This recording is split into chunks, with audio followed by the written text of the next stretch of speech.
What is this, Grandma? What's it, Grandma?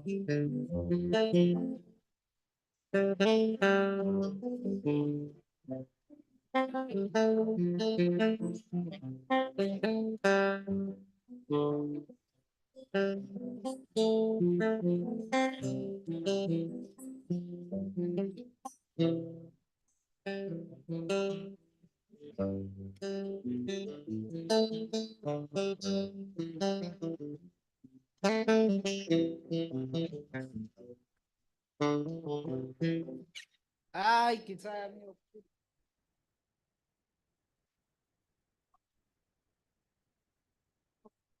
Will you ring the bells or no? Will you come? Will you ring the bells? Will you come back? When it's in the drum, no, will you come back?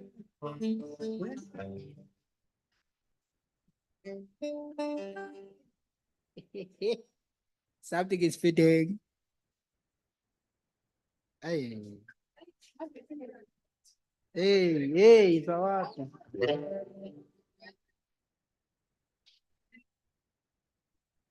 My guitar is off tune. I'm trying to. Say.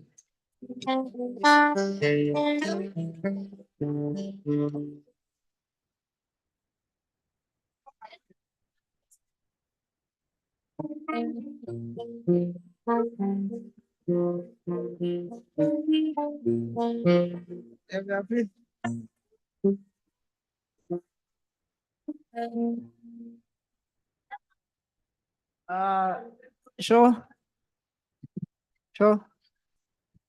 Can you please drop down or dribble? Dribble.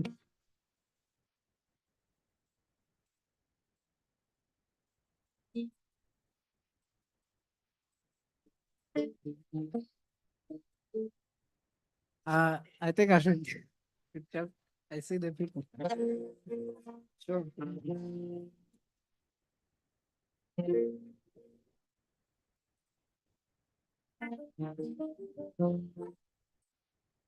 I think I'm good. Eh? Yeah, I'm okay. I'm okay. Huh? Sure. Can you please guitar? Yeah. Oh, I should leave it like this. Okay.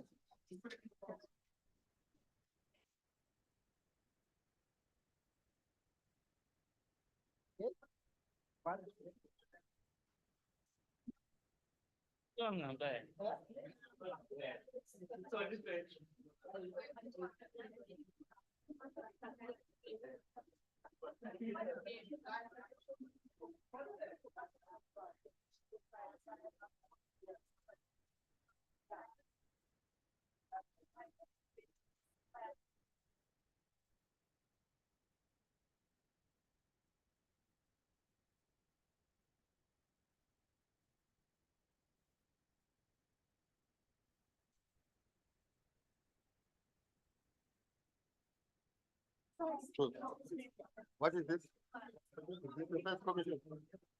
Is this commission one? Why are you commission? People are coming here. Oh. Oh. The council is commission one. Oh,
Oh, come. Let's try before you come. I think I'm full of it now.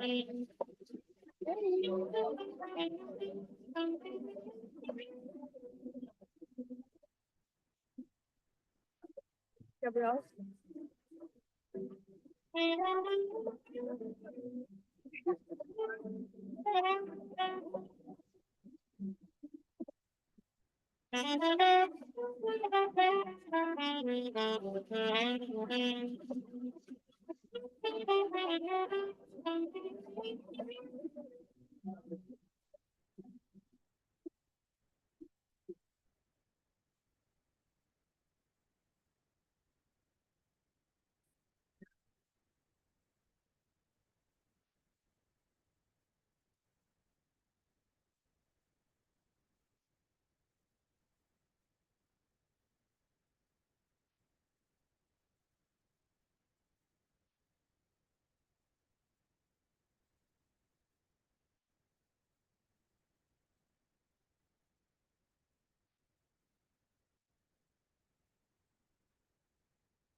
Good afternoon, good afternoon.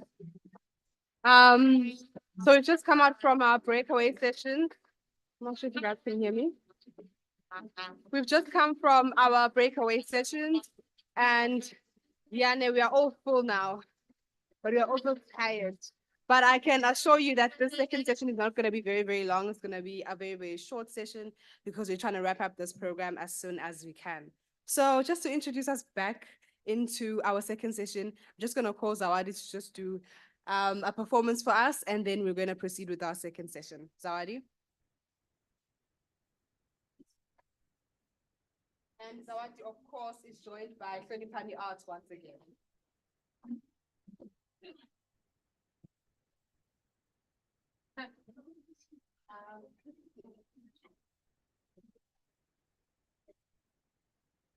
Let's see if I can still be able to sing when I'm full. Yeah. Because, you know,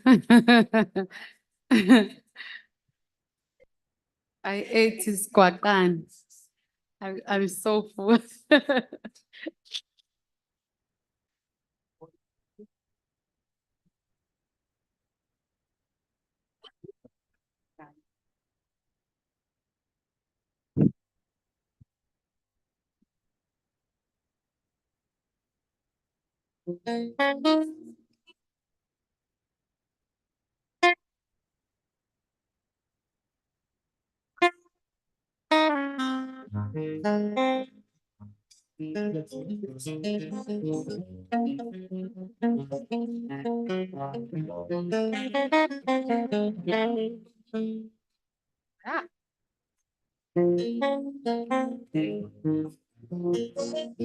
Now, this is a song. It's actually about African goddess. And there are suffixes of Kazi, which is Kazi, in the end of the song of a woman. Always. We are big. There is Unkosi Kazi. There is Ndlovu Kazi. There is Kawe Kazi. Whereas there is Salugazi, but there's Umkhulu, right? And there is Indodagazi, but there's Indodana. Eh? So the suffixes of the males are always ANA, which is Ana. But for us, it's KAZI, meaning Kazi, Sinolwazi. Yeah? So this is the song.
We are African queens.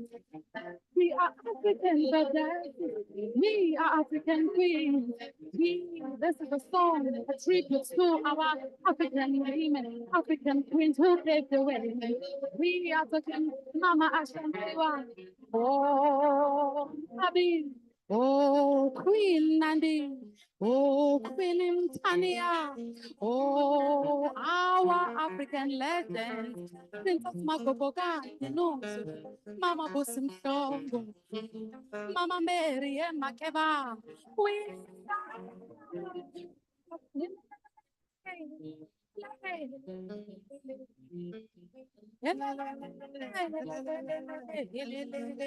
Kodwa thina bo thina oh thina siyanzala thina bo thina oh thina siyanzala oh thina bo thina ithi nizala ba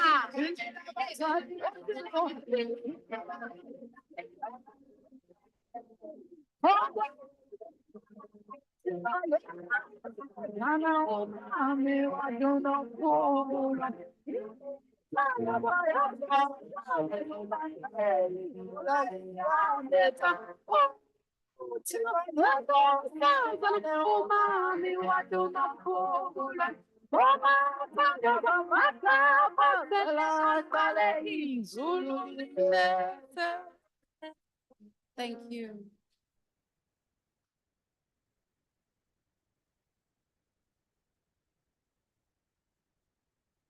Yeah, ne. Nothing beats that. Nothing beats that. What a beautiful African voice. What a beautiful African voice.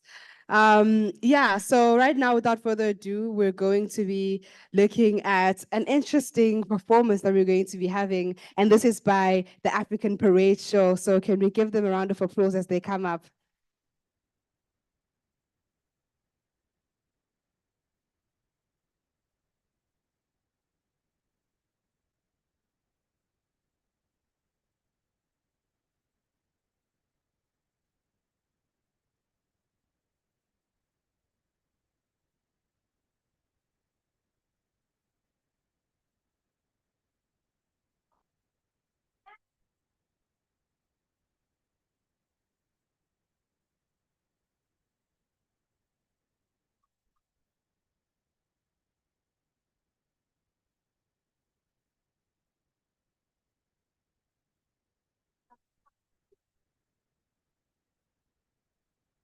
Kwenzakalani nge-Afrika enobuntu?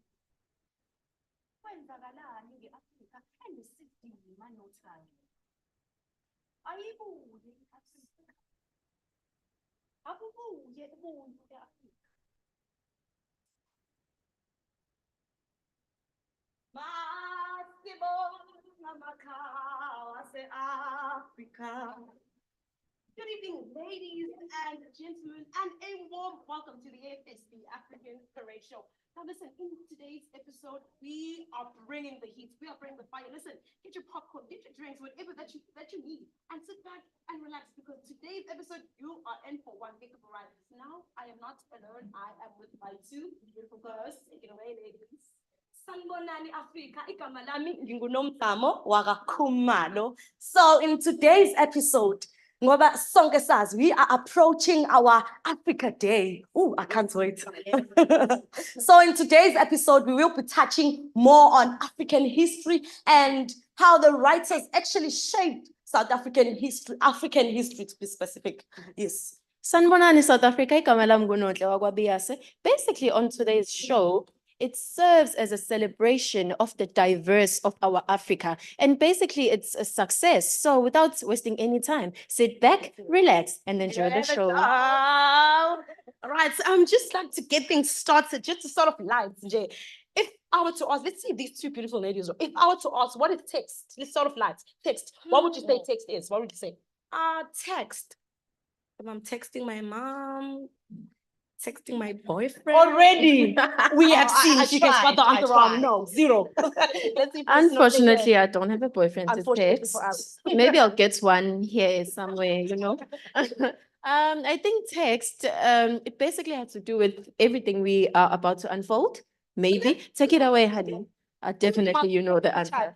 But I think we can all agree, if I was to say that, you know, everything that we read or write or everything, that is text. And I think it is up to a specific person, an actor or director, to interpret the text and give emotion to that text. So in the poems or plays that we read or play or whatever the case is, that is an example of text. And as we are speaking of text, I think I'm prompted to speak about a specific play that has shaped the African culture, specifically in Kenya. I don't know if you guys know the play of the trial. The trial of Dedan Kimathi. Can you please elaborate more on that? Yes, the trial of Dedan Kimathi basically is about how the Kenyan people fought against imperialism and colonialism. Ooh, you've lost me with the big words. Oh, You've lost me with the big words. Well, ladies, imperialism is basically about the building of power. So basically, the Westerners were using Kenyan people with slavery, killing them and all that, just to build their empire. And I think we can link that specific To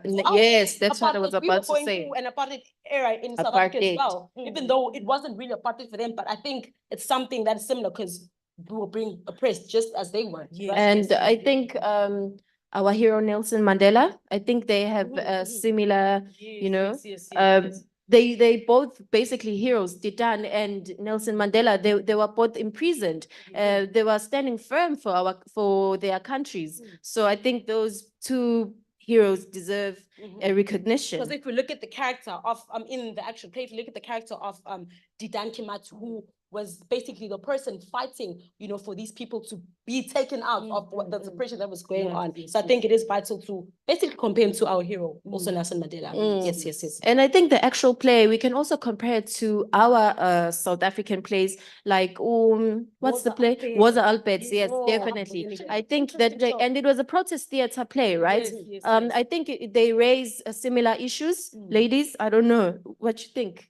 I think there's also a few scenes. If I look at the scene in the trial of Didan Kimati, there is scenes where, they're being asked for passbooks and stuff like that. That we can link it to that. There's also a scene in the play of Woza Alpert where they are asking for passbooks. So I think, in Africa, we have gone through similar situations. Yes. And we as African have come a long way. Look at where we are Indeed. now. Indeed. Look at where we are. I'm intrigued, ladies. I think we should touch base on the women who are actually in the plays done, and also during our apartheid era, like Mamu Uwini. I think she is not empowered enough. I think she really stood firm, and we have a comment from our viewers.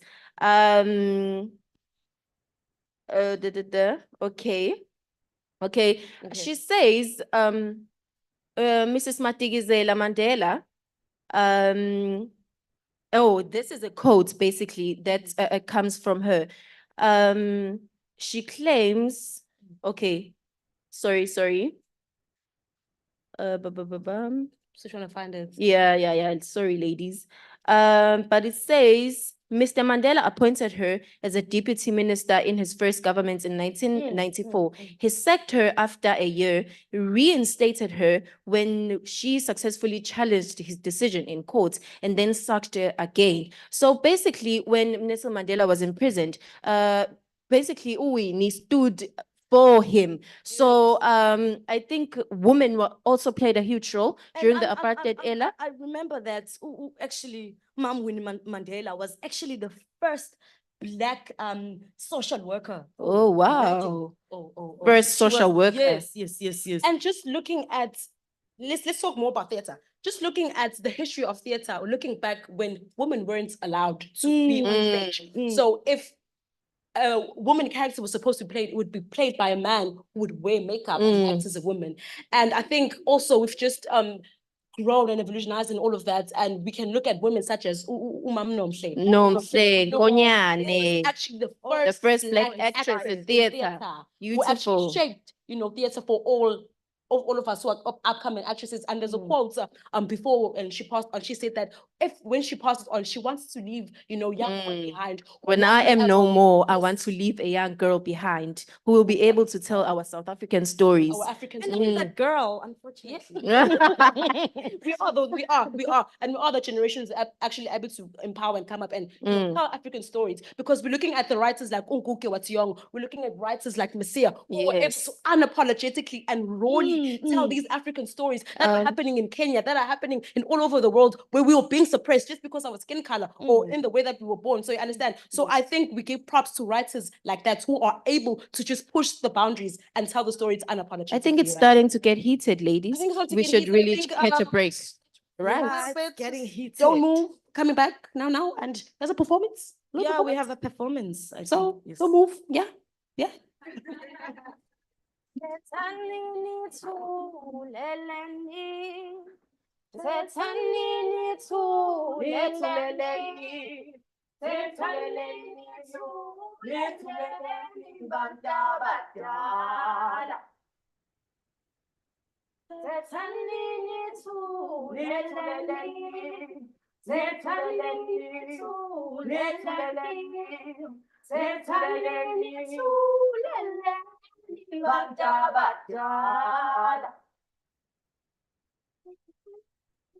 The children received a letter from the master.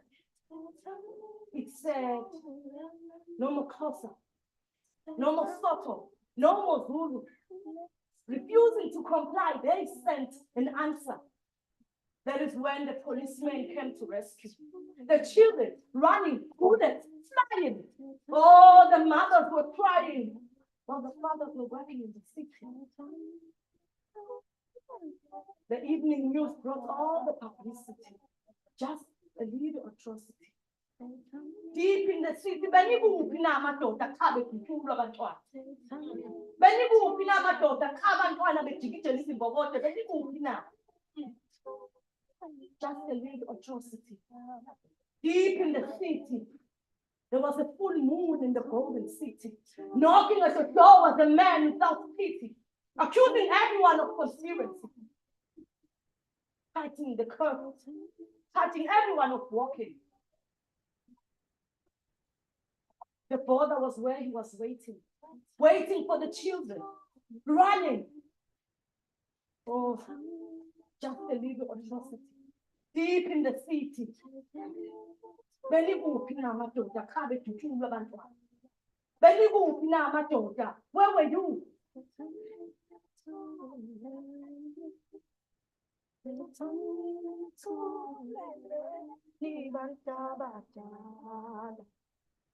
Luyali lusana, luyaka lusana, luti ay bantabadala. And here we are again. Welcome back. Welcome back. And thank you for tuning back in. So before the break, we were just talking about women empowerment. I mean, behind every successful man, there always is a lady behind. I mean, we know. An African lady. An African lady to be specific. You never go wrong with African ladies, by the way. Just saying. Before we went to the break, we touched on African stories, and I have a very interesting question. Why do you think South African stories are not taught in primary? Let me just try and broaden it a bit. Let's say African stories. Why do we think African stories are not taught in our high schools or primary schools? I think maybe we are, still in a system that is very still colonized, and people don't even see the relevance of telling African stories. I don't know what you guys think. I don't know. Our minds are still colonized. In a way, we just don't wanna teach our children about the African history, because I They think feel like yes, the Western education is more. Even the teachers are not educated enough with our African stories. Because I think in order for us to know where we are going, it's important to know where we come from. Yes. Because I know in primary we just taught, oh, Nelson Mandela, he did this and this and this, and that's it. We're not really getting the full grasp of what's happening. And I think it's important to ask the question that now that we have this democracy and we have this freedom, do you think the heroes, all those people that died for our freedom, do you think they would be happy with everything that is going on in Africa or South Africa and everything? Do you think the dream has been fulfilled? I think yes and no. I Yeah. think we are basically just fighting battles that we will never really win. It gets better, but it doesn't get perfect. It gets better, I don't know, ladies. And also, I'm just looking at the current state of our country right now. There's a lot going on. We are still facing issues such as racism, and I don't think it's something that'll ever end. We are still facing issues such as racism. We are still facing issues such as economic inequality. We are still facing. There's a lot of issues. I think racism starts at home. For instance, if you teach a baby that you should never go there because there's Black people there, Black people are not good, the baby will grow up with that mindset of knowing that, okay, that place is wrong, that place is filthy, I shouldn't go there. So it basically starts with us. Ladies, I think we should wrap it up. We've said enough. Hey, wrap it up. Let's wrap it up. So this is just happening. I think we've come a long way as Africans, as Black people, and I think let's keep doing the work. Kodwa amandla e-Afrika sisatha wabuye. Thank you so much. Thank you so much for your attention. Thank you very much.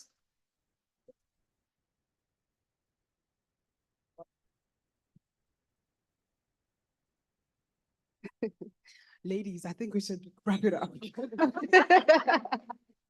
Anyway, so now we're gonna go into basically the main event of the second session, which is the presentations as we were in our breakout rooms, just what was being discussed in each of the breakout rooms. And now I'm gonna call on my co-MC, who we haven't seen in a while, but this is his area of expertise in the program, where he's gonna be taking us through those presentations. So Apile, come up for me. Bye-bye, guys. I'm gonna see you guys later in the program. I'm not going though. I'm still here. Malwin, are we still enjoying Africa Day? I'm glad, I'm glad. I hope you didn't miss me too much. So we are now conducting the the presentations. So as it was mentioned, if you remember, before we went to lunch, right? We were formed into groups, 3 groups specifically, and each group was assigned a specific region in Africa where they delve into the research, and I don't want to spoil it. So I just want us to give, for the interest of time, 5 minutes to each group to come with their presentation, and just do the works. So I think we should start with the group that was in venue 1, and then 2, and then 3, like that, for the interest of time. So the first group, Southern Africa, please come up to the stage. Can you give them a big round of applause as they are coming?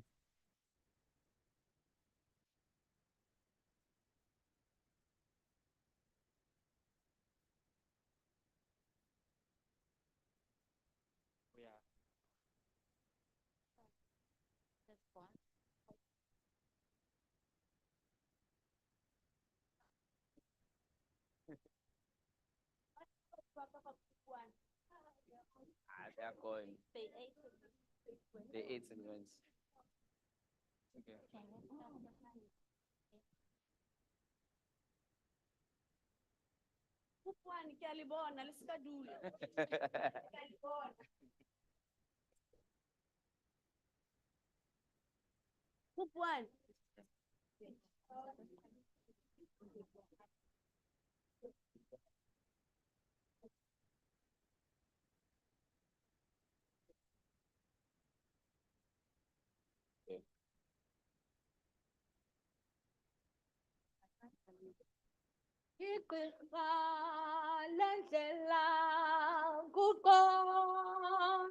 The Soudic region of the continent of Africa. We believe and we know that we control and influence more than 80% of the gold and platinum outputs in the whole entire continent. But what is exactly needed, and the topic that we should indulge in as Africans, is how we can empower and self-determine economically, and how to self-influence in other African countries as well. So we do believe that Africa has the potential to grow, not only in tourism, where we have so big tourist attractions, but how can you transform those sectors to be more self-reliant and to empower more and more Black people who are from the African continent? Izweletu, Africa. So I'm settler. Thank you very much. Home. It is the only place I ever known, but it's soon becoming like a hole, trapping me deep down below. My veins are icy cold because the sun no longer holds. I hear nothing but silence. Shh. Silence. But how could I be so loud? My body trembles as I cry, watching all of them as they walk by. I'm feeling pain that turn a blind eye. I will never let my soul fall down the grave. They were brave and died for us. In order to do this, we need trust. Let it not be dust. Along the way, we'll march with our hearts filled with much love, leaving behind a field of fears, sources of pain, sorrows, and tears.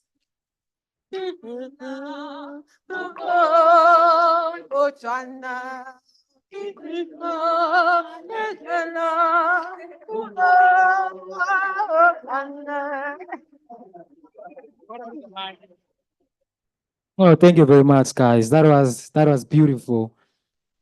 You know, it's strange. It's strange. You would be sure that they had, weeks to prepare for that. That was such a brilliant show. Thank you very much from Group 1. Can we now hear from the second group? Are they here? Are they ready? Group 2. can you please make your way up to the stage, please? Let's give them a big round of applause as they come as well.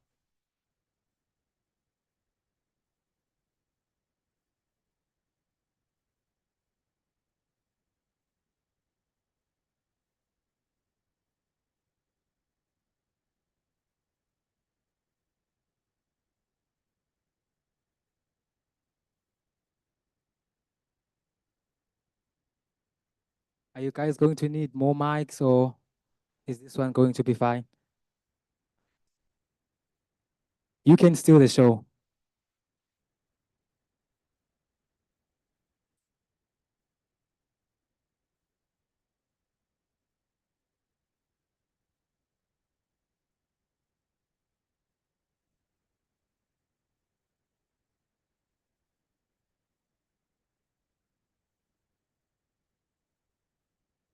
Thina siyazalana mama. Oh yeah. Oh yeah lele. Oh. Thina siyazalana mama. Oh yeah. Oh.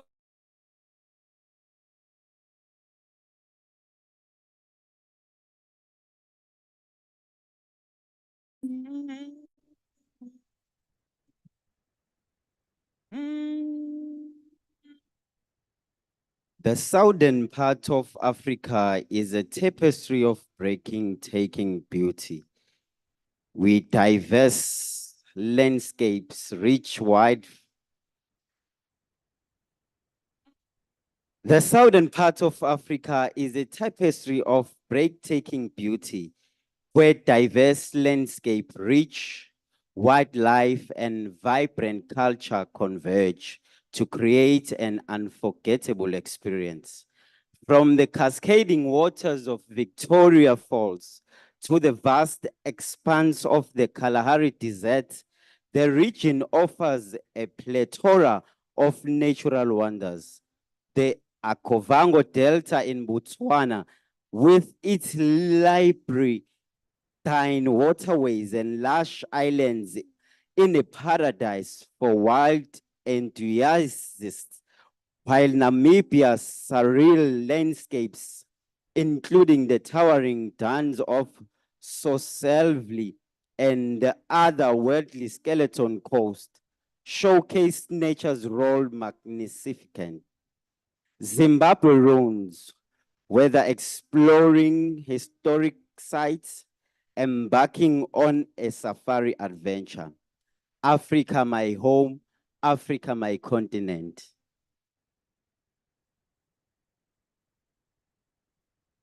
Thina siyazalana mama. Oh yeah. Oh yeah lele. Oh.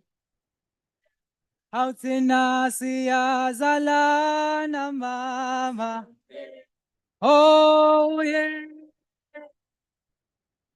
Oh yeah lele.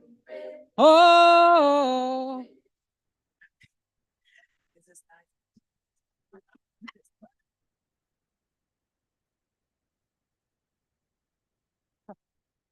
Oh, guys, thank you, thank you very much. Yeah, I could tell that my brother was really enjoying the stage. No, thank you to the second group. Without further delay, can we have the third group? Are the people here, are they ready? They can just kindly make their way to the stage.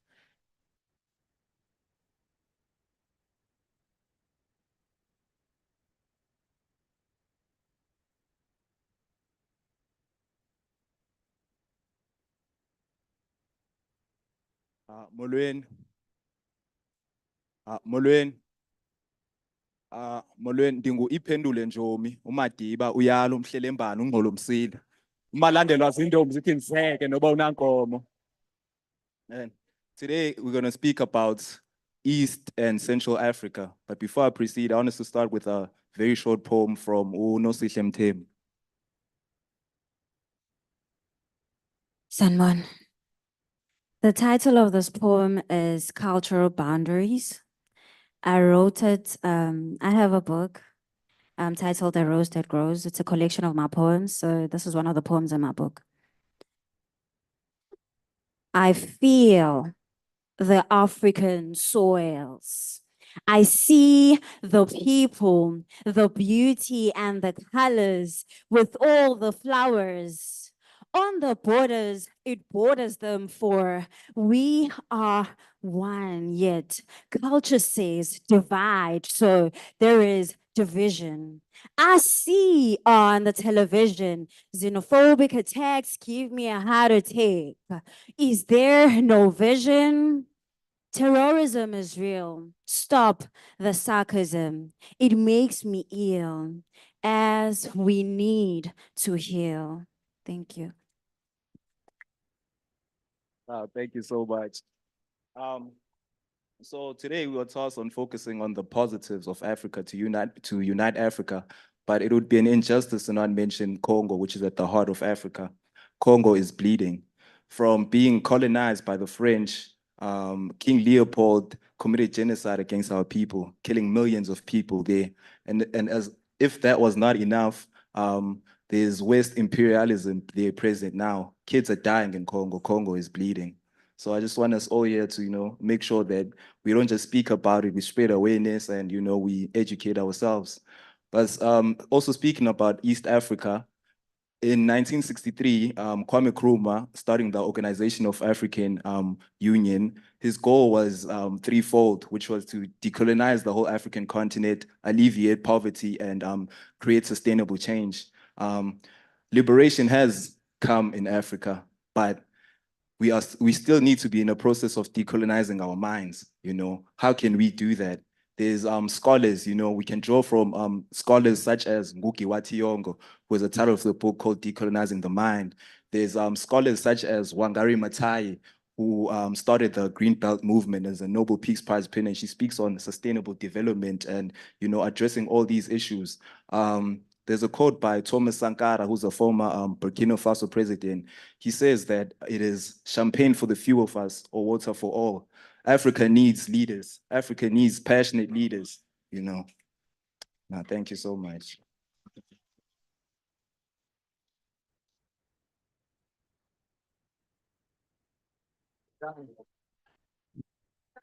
Thank you so much.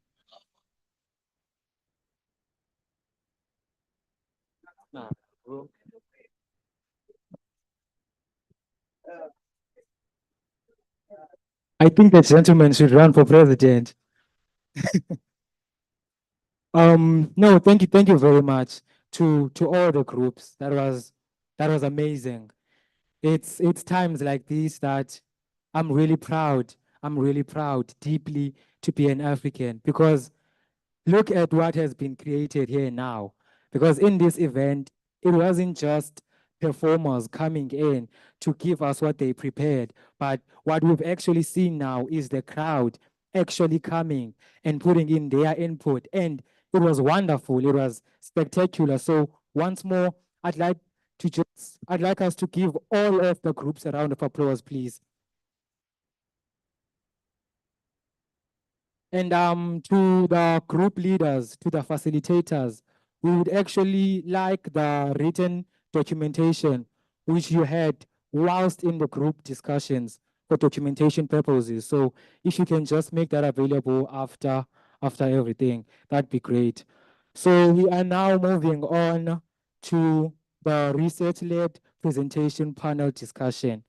So within this, we will have a moderator who will come in and then they will introduce the other speakers. But briefly, we will have three speakers, which is the moderator, as I've already mentioned, with Dr. James Ndlovu and Dr. Stanley Ihane, who will be joining us virtually, and Dr. Tigere Moringa, who will also be joining us. So please, let's make a big round of applause for Dr. James Ndlovu as he approaches the stage.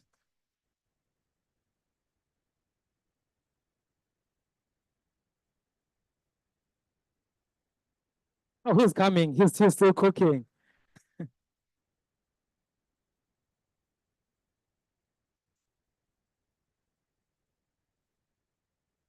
Thank you very much, Program Director. Good afternoon, everybody.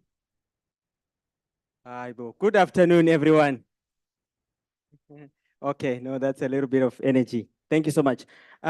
So we have now reached that stage where we are going to be having some research-led presentations. So I am going to introduce our speakers. So I'm just going to read out their biographies, and then they will ascend to the stage. All right, so first on the panel, we have Professor Ernest Nene Kalema, who is the Dean and Head of School of Built Environment and Development Studies at the University of KwaZulu-Natal. He was formerly the Acting Dean and Head of School of Applied Human Sciences within the College of Humanities at UKZN. He was also the interim academic leader of community engagement from the year 2018 to 2019, and also an academic leader for the discipline of community development in 2016 to 2018 within the School of Built Environment and Development Studies. Before joining UKZN, he was a professor in various Canadian universities from 2001 to 2011.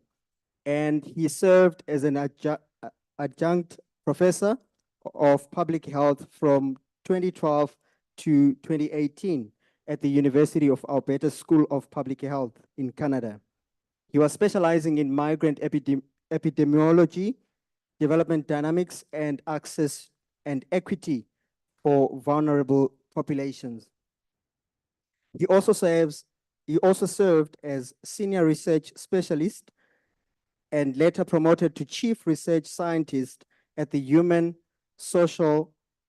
Sciences Research Council of South Africa from the year 2011 to 2016, where his seminal work on social epidemiology, food insecurity, global migration, and urban mobilities and livelihoods and informality studies received national and international recognition.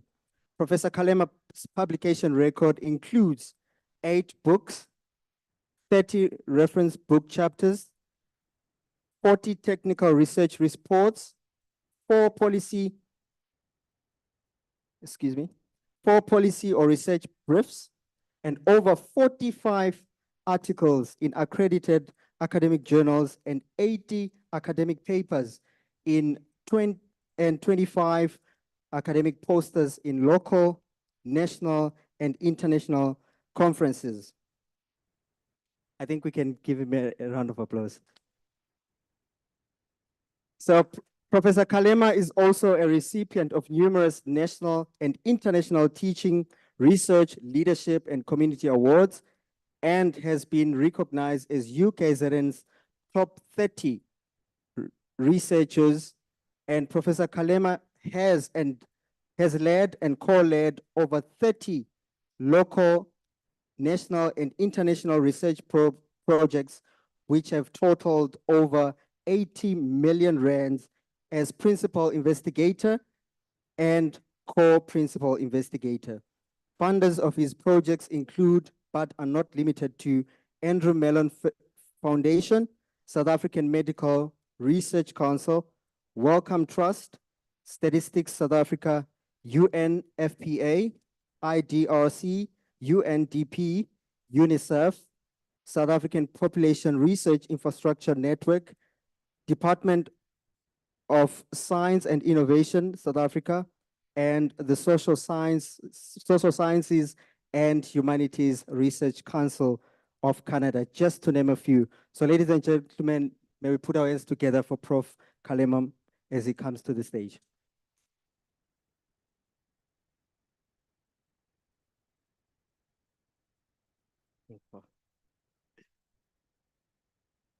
And then we also have Dr. Muringa, who will be joining us as well. He is a distinguished media and communication researcher with extensive experience in research, teaching, knowledge management, supervision, and consultancy. He was born in 1991, and Dr. Muringa has made significant contribution to the fields of media, marketing, corporate communication, government communication, public relations, new and digital media, communication and journalism. His career reflects a deep commitment to advancing knowledge and fostering academic excellence in South Africa and beyond. In terms of his education and career, Dr. Muringa holds a PhD in communication, media, and society from the University of KwaZulu-Natal, which he completed in 2020. He also holds a Master of Arts in Media Communication and Cultural Studies in 2018, and a Bachelor of Arts in Media Studies in 2016, both from the University of KwaZulu-Natal. His academic journey began with a Bachelor of Social Sciences in Media Communication and Political Science, which he completed with a cum laude in 2015.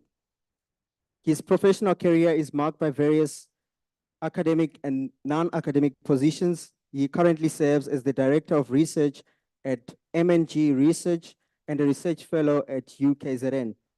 He also lectures in journalism at the Devon University of Technology, the Department of Media, Language, and Communication.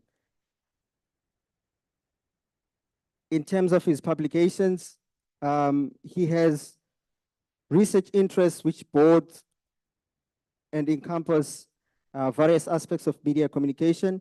He has published extensively in reputable journals and contributed to several edited volumes. He has book chapters, journals, and is currently working on a book on the history of the University of Zululand, among some other notable publications. Throughout his academic and professional career, Dr. Muringa has received numerous awards and recognitions. These include the Gordon Key Award at 2017 and the UKZN Entrepreneurship Competition winner for 2019. Ladies and gentlemen, if we can put our hands together for Dr. Muringa as he comes on stage.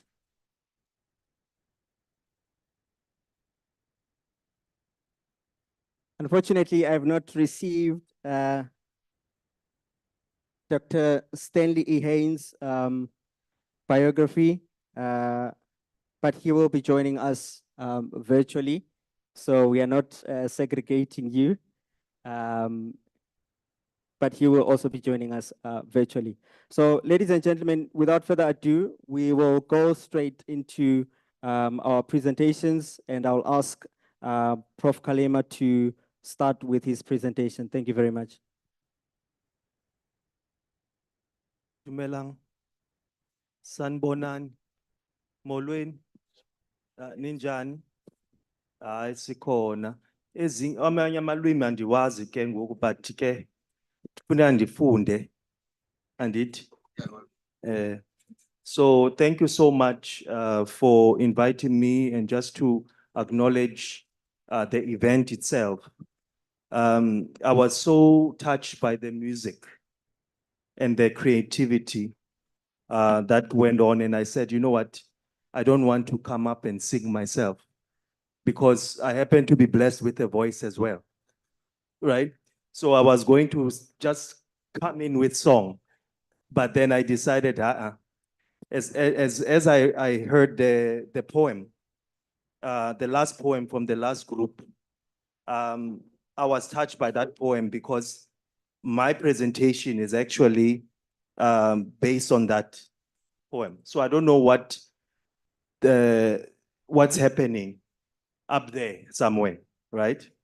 Because that presentation talked about healing, right? The poem talked about healing, and it also talked about what we need to do as Africans to have that healing. And I thought the the organizers of this event gave me a topic, and I wrote a speech, and I was talking to Prof. Ojong, and I said, "Hey, Prof, I'm gonna bore everyone here with my speech."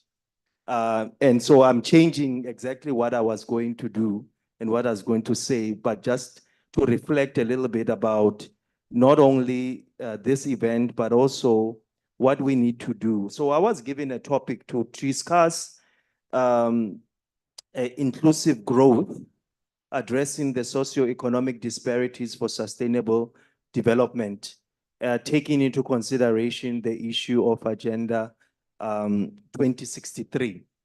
And also the theme of this event, obviously, it is to harness Africa's potential in building a path towards sustainable development, right? So I thought, okay, this is a very, very interesting topic. And I thought, for me, what we also need is healing and restoration, right? And I thought, okay, how can we restore if we don't know what has been damaged, right? And so I will rely on the energy in the room, because I know that there's a lot of talented people, African, everywhere we go, there's talent, and people can probably feel that if you talk about restoration, even in our lives, we know what needs to be restored. We need to restore our dignity. We need to restore our humanity that has been taken away from us for centuries, but also acknowledging other people's humanity and their dignity. This is the spirit of Ubuntu. Ubuntu teaches us that I am because you are. And if I recognize you because you are, then I will also recognize myself because I am. So those teachings of old, we don't take them very lightly, right? So if we want to heal, we need to know where the wound is. We have to pinpoint it and say, the wound is here. It's in our heart. It's in my head. It's anywhere. It's in my feet. I must really deal with that wound and really get the healing. But I think healing happens in different ways for different people. And if we need to heal as a humanity, we need to recognize each other. In the isiZulu, uma ubingelela uthi sawubona, that means I recognize you, right? I recognize you exist. And in isiSotho baridumela, dawudumedisa, meaning that I recognize you still, but kyawubona, dumela hore kyawubona. Akere? Kyawubona, wabonahala, right? So what we need to do in terms of that healing, we need to really recognize one another. So Agenda 2063, it's a very, very noble vision. And it's an aspiration of African leaders. So we are hoping with this to transform Africa into a global powerhouse for the future. Not to say that Africa is not a global house to the future. Some of you have probably seen the movie that everybody is always criticizing for putting Africa as a global house of the future, right? We laugh at this movie and say, hey, this Africa does not exist, right? Which movie am I talking about? Yeah, right? So we always will put it out and say, that doesn't exist, right? We're not there yet. But let me say something about that. I want to say a little bit about visioning and a future for Africa and being very Afrofuturistic. And for those of you who are in communications, and I see my good doctor here, but also my colleagues there who are out there, who are understanding the whole idea of living in the present, but seeing the future and the future ahead of us. We can imagine a future for ourselves, regardless of whatever happened. Our ancestors imagined this future that you see today, right? Nobody would have thought that this future would exist at this time in 2024, that we will be sitting in Building Unite and talking and thinking about each other as people of the soil and people of the continent. But I'm sure folks of old imagined this for us as young people, as people. So we need to think then about that future. So a couple of years back, I sat with colleagues and said, how can we imagine that future? Right? How can we imagine that future? And for me, I think you imagine that future by first correcting the knowledge that we already had. And I was so impressed by what everybody was saying on stage about how important it is to colonize our minds and our thinking, et cetera, et cetera. And I think it begins there. But also, I think colonizing the mind is step 2. Acknowledging each other is step 1, as I've said. And then colonizing, and for those of us who like to clean, who are clean freaks, who's a clean freak here? Every time they come in, they are cleaning. Okay, you know yourself. That's okay, you don't have to reveal yourself. But you know what you need. You know what you need in order for your whites to be white, right? There's a substance that we use sometimes that we put you put your soap and then you put that substance so that the whites would be nice and white, right? So what is that for us? What do we need? What dose of bleach do we need so that we can be pure white, in a sense that we can think clean in our minds, right? We need to realize that whatever was put in our minds was made for us to be what? Not to think highly of ourselves, right? So we need to identify that knowledge. And we sat down with some colleagues and said, what type of knowledge do we need? First, of course, as an academic, we have to start thinking, and we wrote books, and I brought them here. Both of them published 2023, right? One of them is a book that we with our colleagues called the Oxford Handbook of Sociology of Africa, right? It's a big, huge book with international and African scholars talking about what we need to do from a social and humanities perspective to start cleaning that mess, right? Thinking differently about who we are and why we are in a number of issues that sociologists are thinking about, right? The other book is Decolonizing African Studies Pedagogies, right? And this one, it says knowledge production, epistemic imperialism and Black agency, right? Highlighting why we need that in our lives in terms of what does it take to decolonize the way we teach, the way we think, and the way we do. So we sat down and said, we need to do that, particularly in our institutions of higher learning, right? In order for us to achieve Agenda 2063 and make sure that the future is bright, we need to start with those things, recognizing one another. And this event, I think, it's a first start. I know that Africa Day happens every year, right? But I think for some reason this year, things are different, right? For some reason, I'm feeling a different spirit in Africa Day today. That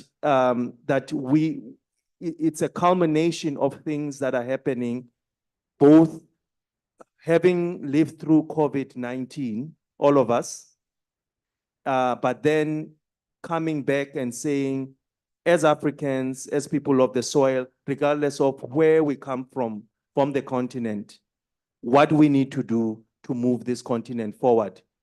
And I think for me, 3 things that I'm taking from the topic that I was given, and I'm just going to go into that presentation just for a few minutes, just to say that, harnessing that Africa's potential and building a path towards sustainable development requires us to see potential in ourselves and clean up the mess that has been systematically put in our minds, about who we are as people of the soil. In doing so, we can leverage the concept of freedom. And I want to get to the second group that talked about freedom and the importance of freedom. For me, it's about freedom of movement, right? It's about freedom of movement towards inclusivity. Everything is about movement, about us. Since time immemorial, Africans, we have moved from one place to another, from one dimension to another, right? And that freedom of movement, when we move to the sound of drums, something happens to us, right? When we move to the sound of music, something happens to us, right? So everything about us is about movement. Freedom of movement is central to the focus of this symposium because if it is known, it is a known fact that after the basic needs of food, clothing, and shelter, the next in line is the fundamental need for average human beings to move, right? Freedom to move. We know with the lockdown, we couldn't move, right? And all of us experienced that. I don't know about you. I always reflect about what happened during the lockdown and things that we couldn't do, right? So that should have taught us something about how important is movement, right? And sometimes movement could mean traveling, right? And we know what has happened. Professor Ojong, in her speech this morning, talked about what the Africa Free Zone is going to do for us in terms of movement of the economy, movement of that, and movement of that. We know that the World Travel and Tourism Council recent estimate has it that African travel and tourism sector could add around $168 billion to the continent's economy yearly and create over 18 million new jobs just by movement, by opening those doors for trade. Tourism currently drives 8.5% of Africa's GDP and provides 24 million jobs, just tourism on its own, right? Already 80% of our tourists to sub-Saharan Africa, and I don't like using those words, but I'm just gonna use it for this presentation. Visit to view wildlife.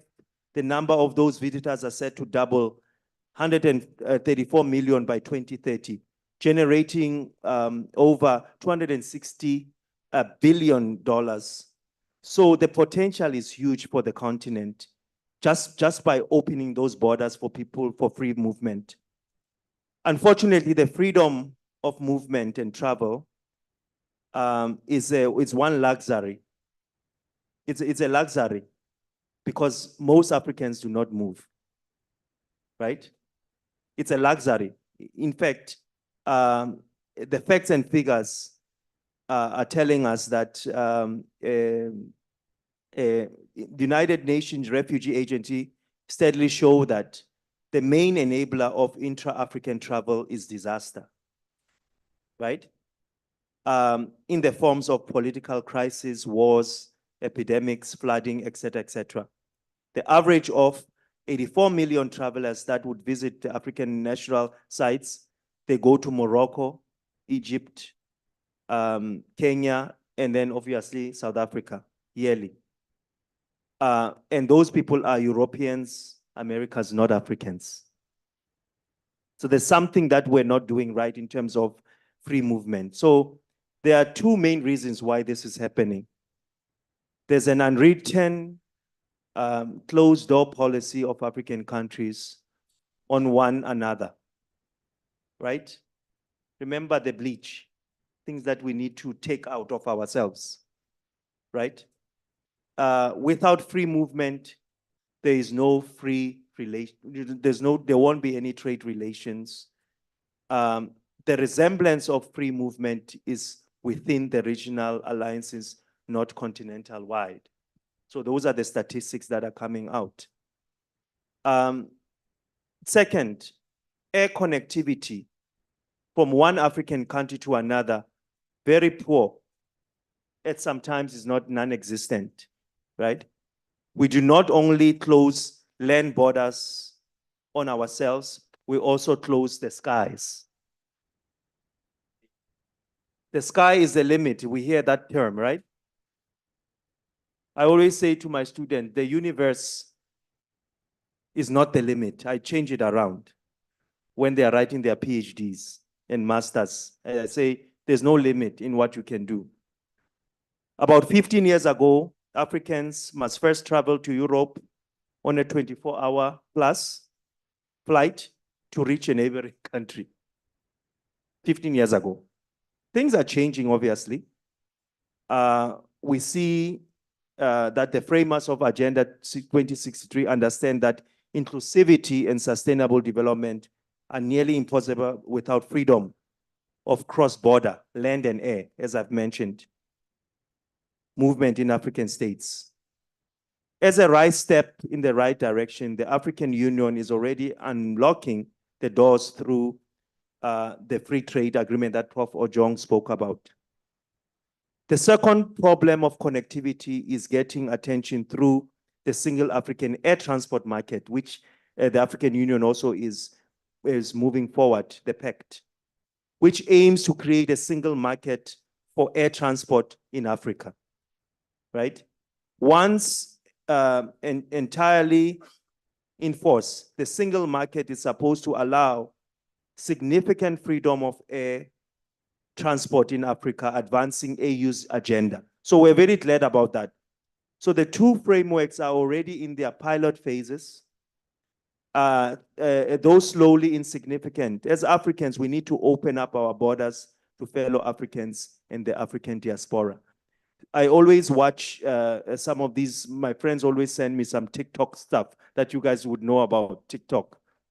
And we always see people getting citizenships in other countries, you know, the diaspora folks from the Caribbean and America and everything, you know, they're citizens of Kenya, you're citizens of Ghana, et cetera, et cetera. Recognizing, as I've mentioned, their humanity as our lost brothers and sisters who are in the diaspora. Kenya, for example, declared itself as a visa-free, but obviously they still charge some money, you know, $34 for electronic travel authorization to visit Nairobi.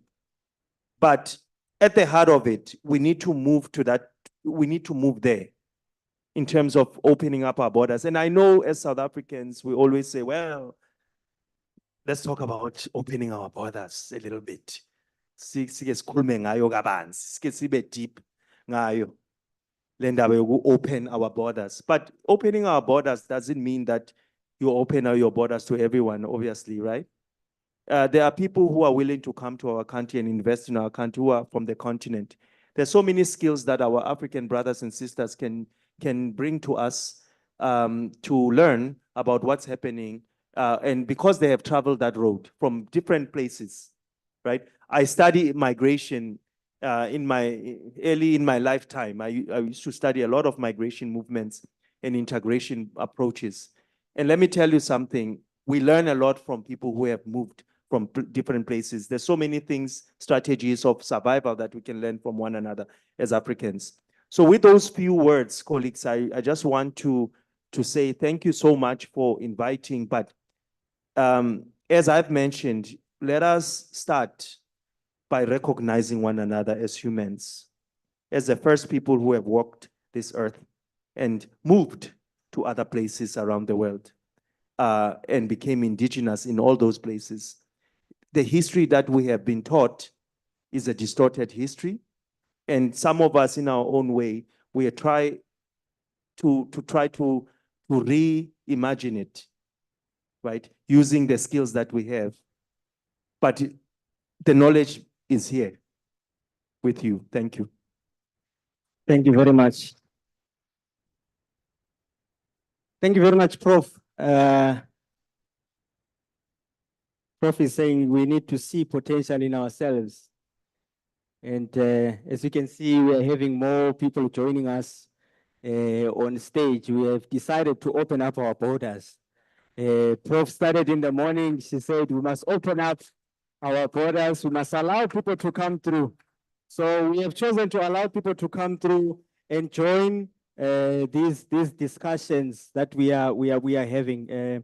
You know, it's always interesting to hear these different insights that we have. And I'm sure we are going to engage with Prof's presentation. So I'm sure you are writing down questions if you do have questions, so we can engage more on what Prof has shared with us this afternoon. So in the spirit of movement, again, from what Prof was saying, I think let's move on to the next speaker, which is Dr. Mringa. He is going to give us a presentation on his end. And I think while he's getting ready, maybe the gentlemen that have joined us on the stage may just greet the audience and just introduce themselves. Thank you very much. Greetings, everyone. My name is Timothy Makanishe. I'm from the School of Social Sciences. Thank you so much. Good afternoon, everyone. My name is Toli Sangubelanga, and I'm a theater and script lecturer at DOT. Thank you very much. Dr. Mringa, you can take it through. All right. Maybe just as a disclaimer, maybe you can try and keep it short so we can have others also to engage. Thank you very much. All right. Thank you. Thank you so much for the presentation, Prof. That was really incisive. Okay. Thank you so much for the presentation. That was really incisive. So my duty that I was given a title drawn from the 2063 agenda, basically focusing on cultural identities and preserving those. I mean, I wouldn't have accepted it if I wasn't thinking about my my current work right now in digital literacies. So I titled my presentation "Digital Media: A Catalyst for Cultural Identity and Presentation in Africa."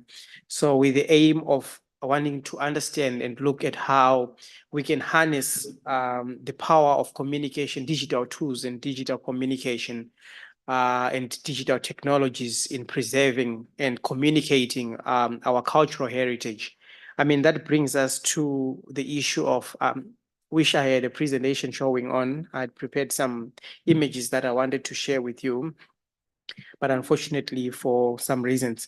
So we need to look at the platforms that are available for us currently that are being used, and to what extent are they fostering and enhancing the cultural identity? Are we eroding our identities on those platforms, or we are actually communicating and disseminating our identities to the broader global village? So we have, most of us on Twitter now, which is X. We have the most used, which is TikTok. Recently, I learned that TikTok was first developed for people with autism, for them to communicate before it was converted into a business, right? It has become a huge platform. We have Facebook, we have YouTube, etc. Right, but with the advent of digital technologies, there has come the idea of what we call the digital identity. And more often than not, people who use and utilize these platforms, they do not understand it. They do not know that they are participating in some form of cultural identity, of cultural play. So what is culture in actual fact? I think that's how we must begin. And more often than not, people and scholars, they lump and stereotype African culture. They say this is an African culture. This is an African culture, as though Africa is one thing that has a similar culture. Culture is a daily activities and the way of doing things within a particular group. Now, if we look closely at how Africans do things across borders, right, and beyond borders within African state, we see a lot of differences in how things are done. And that brings us to the argument that there are different cultures in Africa. There's no single culture. There's different cultures within the broader African culture that they say there's an African culture. So what is the African cultural digital identity? I would love to define it as the concept, or that refers to the ways in which African cultural identities are expressed, preserved, and transformed through digital platforms and technologies. So how we express the way we do things, our daily lives as African or as people of a specific subgroup or group, and the way we actually preserve that. We shouldn't forget how to preserve our cultures and how we transform them. Right. There's an argument that culture is not stagnant. It is constantly evolving. There is no such thing as this is my Zulu culture. This is what we've been doing for years. If we look at it, we have come into a process where we have borrowed some certain cultures and we have shed off some certain cultures. Therefore, we have come with what we call the hybrid cultures in the process. And this has been so and become nuanced with the advent of technologies, and particularly the digital media technologies.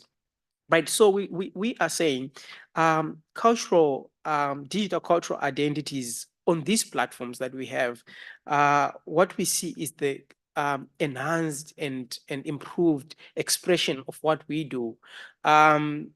There's a blurred line now between what we used to, what communication used to be. It usually used to be from the powerhouse or those, the political economy, those who own the media. They used to construct and design information for us, communicate it to us, then we become consumers. But now there has been a shift in terms of how culture is communicated, preserved, and transformed, in that the people who used to consume, now they're actually producing. No, what we don't have consumers, we have what we call prosumers. You produce and you consume and you produce. Then it blurs the line, and it shifted the balance between the owners and the users and those who design the platforms. Right. So that is ensured the wider communication and preservation and transformation of African cultures and identities. Right, we're looking into the digital forms. This one of the other ways actually where African cultures are being communicated and being put out there, where there's a lot of creativity. We see people are designing animation, from the folklore that we used to have.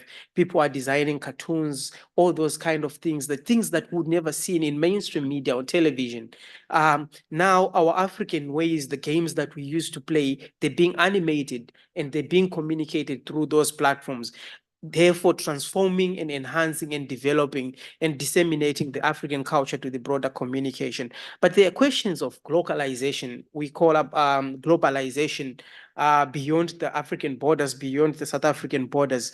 That is bring about the discussions about de-Africanization of the African culture. With the advent of these technologies, the question is, are we seeing the de-Africanization of the African culture? Do we need our cultures to remain the way they are 100 years? Or should we appropriate other cultures within them so that we can move to, with the times? I mean, these are debates that often people do not agree on, right? But there's what we call the digital ideal, right? When ChatGPT was produced, the people who produced ChatGPT, the people who produced TikTok, the people who produced all the forms of technologies that we have, we need to look at what were their main motives, which is profit in the first place. right? So if we are looking at issues of profit, whatever drives profit, then that makes me happy. But what does that do to the African culture? What does that do to our cultures that we need to preserve, that we need to keep sacrosanct so that they cannot be eroded by these technologies? Right. So the digital ideal, it brought a lot of promises to our African culture and to people in Africa. They say it will create cultural identity and community bonding within the African culture. It is true, because we now have cultural villages on social media where people from Zimbabwe, Nigeria, they actually form a culture that's into echo chambers, etc., etc. Then they say, oh, these these digital platforms will create a preservation of heritage and tradition. You come up with clouds, online clouds, where you upload your files of the things that you do in your culture for the future generation. Those are the benefits of the digital ideal and the enhancement of our cultural understanding and respect. I'm going to refer back to the issue of the political economy of the media to say, back then, it was the institute, the big guys, the monopolies, the oligarchies, who would produce content for us, and they would select what kind of culture we should watch. And the most culture that was propagated was the Western culture. They define what a beautiful woman is for us. They define what a beautiful person is. They define, and they put a lot of pressure on us. But because of these technologies that we have seen a transformation to say, I mean, this is what we do. Even a person in the deepest of the villages, they can upload their content. They say, this is what we do, and they can claim their culture and say, what you're telling me about beauty is not beauty. In our beauty is piercing our ears. In our culture, beauty is removing our lips, or is A, B, C, and D. They're all contested, but that is our culture, and that is our understanding of beauty. So those are the ideals that have been threatened by those are the practices in our culture that has been threatened by the digital ideal. But now, what do we see when we have received the digital platforms that they promise that they will enhance your culture, preservation, transformation, and enhancement and communication? What we have seen is the growth of what we call emotive publics. The emotive public is a group of segment of people who, when something is posted on social media about a particular culture, their response is emotional. They do not use rationality, logic, or anything. Their first response is, you from where? They crossed the border already. What are you doing in South Africa? Right? Those are emotive publics. What are we seeing owing to this technology? We're seeing what we call misinformation and disinformation. The misinformation, where we're referring to the communication and propagation of untrue information unknowingly, disinformation, which is the intentional, actually creating information for the purposes of vilifying another African man. Same color, same surname, same skin, just that the person is across the boundary, then this person doesn't belong here. You don't comment on South African issues, right? That's what we see with the digital technologies. Stereotyping.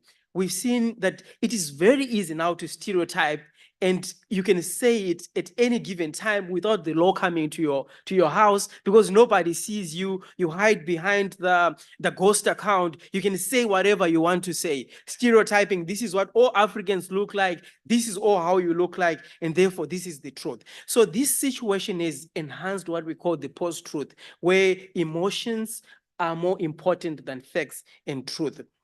Right. Another thing that we have realized because of the digital media and digital technologies is the culture of preservation. It's very difficult now to preserve our cultures because I had prepared some images that I have. Recently, there is a dance Chwalamam that has been going on the rounds. All right. The shaking one, I couldn't shake. I used my iPhone to press so that it can shake, you know. All right. So what have we seen? This is a South African dance that emerged in South Africa, right? But those who have control and who have access to the data, to the big data, big communication, online digital medias, what they've done, they've taken the dance and they've danced it, and it has become theirs. All right. Now I saw Chris Brown was dancing it on a big platform and everyone is cheering Chris Brown for dancing a nice dance, right? How did it get there? It because of the digital platforms and digital technologies we have. But what have they done? What they've done is that they've shifted the balance, right? Instead of acknowledging the person who has created the dance, the people who are already in the positions of power are or continue to be acknowledged. So we're saying the digital technologies, the issues of the digital divide, the issues of those who can access and those who can afford, and the gender issues, the usage of those technologies. And another thing that has so much affected African people is the intellectual property. We create a lot of content, we create a lot of things, right? We put it out there, it is appropriated by some big guys. I see this is Sutu this situation. It's now in Gucci and other brands, right? But Umshweshe himself was not given any royalties, right? He created this thing. It's just like the way it is, right? So what are we saying? We're saying they're actually case studies of how to preserve our cultures in the digital space, right? They are what we call digital museums. They've been digital archiving, right? In Africa, to say, I always say we don't know how to document our stuff, right? We don't know how to archive our stuff. We don't know how to write about our stuff. What we do, we act, we do things, we get excited, right? We don't record what is happening. We don't store it for future generations. And those who can write it, they are writing our stories on our behalf. And that's what is happening on in the digital platforms, right? There's what we call digital documentations, right? All those things are available. So what am I saying in conclusion? I'm saying let's preserve the African identity. Let's preserve our cultures by digital archiving. Right, let's create those clouds. They are free clouds. Whatever content that you're creating, you need to have and understand intellectual property. You need to archive that content. We need to expand our communities beyond the South African borders, beyond the Zimbabwean borders. There is a global village. Let's engage and create communities formed on different cultural identities. And let's create online platforms and databases to store and to understand and to preserve our cultures. And last but not least, let's engage in collaborative efforts with our African brothers and sisters. Thank you so much for your time.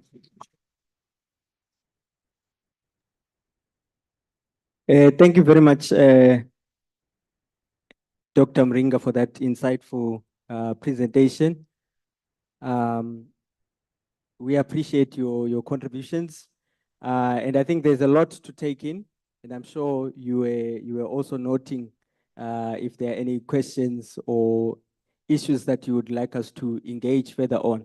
But at this point in time, I would like to call upon our directors of the program to share a bit of input on what we have done so far and where we are at the moment, because I'm told they will need to be on another platform as well.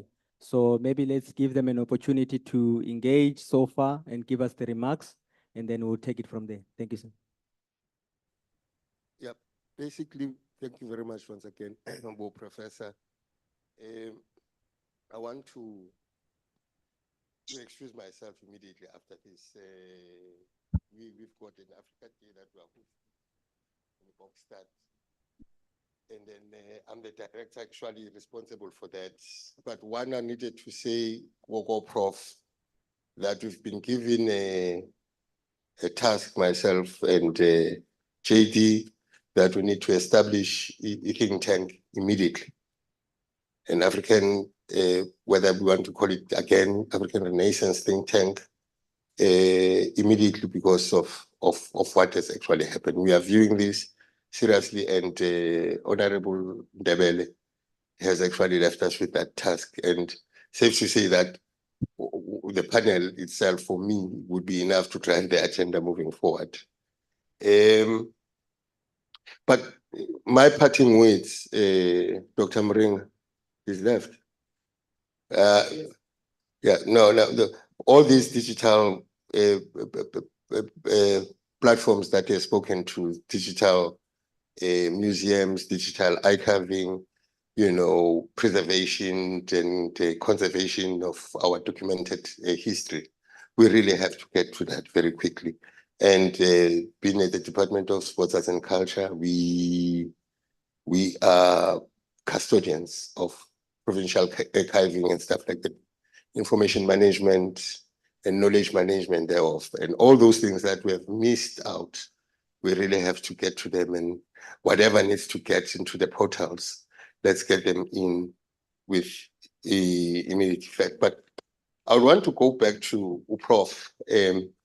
Because the publications are there, and get into what he has actually said, the decolonization of our minds, putting that bleach and cleansing ourselves. And in my view, he just did not want to say that he's a Fanonism or a Fanonian that would actually speak. And I got to know that he is also from the health sciences. He would understand catharsis. Catharsis in medical terms is the breakdown and the violent shake-up of what you thought it was best. In the Battle of Algiers, Frantz Fanon spoke to that even those that saw themselves as Africans, they felt they were not enough because their hairs were not looking like the Arab whatever. And then they needed to shake that off. In the Red Shot of the Earth, he speaks again with the very same kind of mechanism that we really have to get to a point, Prof, that we shape our current state of mind, basically. Put in something new, inject some new knowledge to actually advance into moving forward, the recognition of each other. We cannot do ngaphandle kobuntu. Surprising, Professor Ochong, that there's a Ngonde tribe right at Kosi Bay. So the Ngonde tribe, you remove the D, it would read Ngoni. And then when you follow the history, these are our first Ngoni people. And in your school, Professor Sao Gobal is the first people that migrated from Nigeria to here. It's just that the dialect is different, and then we're saying they are Konde people. And in our midst, there's Nchigan, that beautiful woman there. She hails from that type of people. It's just that we do not connect the dots to see ourselves as one and recognize the surname Ubuntu. Ungasuka la uboni ihayo zenkosi kusuka la kuyofika eMalawi. Is the same way that we are doing it at home. Now, this is the battle of the soul of African people and how we did not open up and think beyond what we have. And that would actually be factory faults, Prof. And I want to speak your prophetic language now, that we could only be African. We cannot be something else. A bird is meant to fly. If the bird does not fly, then it's a factory fault. Somehow, a fish is meant to swim. You are meant to be African. And your future is in you, is inbuilt in you. A seed can only grow. So for us to try and take these things anywhere else is not going to assist. It's actually in us that we should define how we move forward with all the digital platforms that have been spoken into. And the very same think tank. I don't know what else we are going to think about, because we have written. Some of us, maybe we'll get to know, we have written. I mean, it's just to put the ball in motion. And as it has been said, we have to get the movement in the right. In fact, it's process mapping and advancing forward our agenda as Africans. I'm sorry I have to leave. I would want to have listened to everybody else, but we've got a duty immediately after this, and I thought as early as tomorrow, because we really have to be seen hosting immediately after elections in line with what Honorable and His Excellency Spusiso Ndebele has said. So I would want to assume that this team is going to lead us moving forward. Dr. Ndlovu will get all the details of everybody else. May I just be allowed to leave? and uNkulunkulu abe nani anibusise. Ngiyabonga. Siyabonga ba.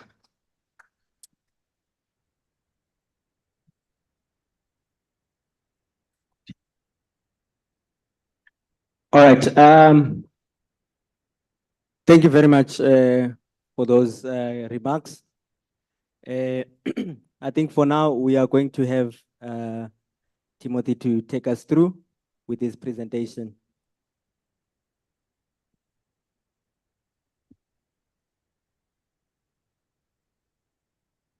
Thank you so much, moderator.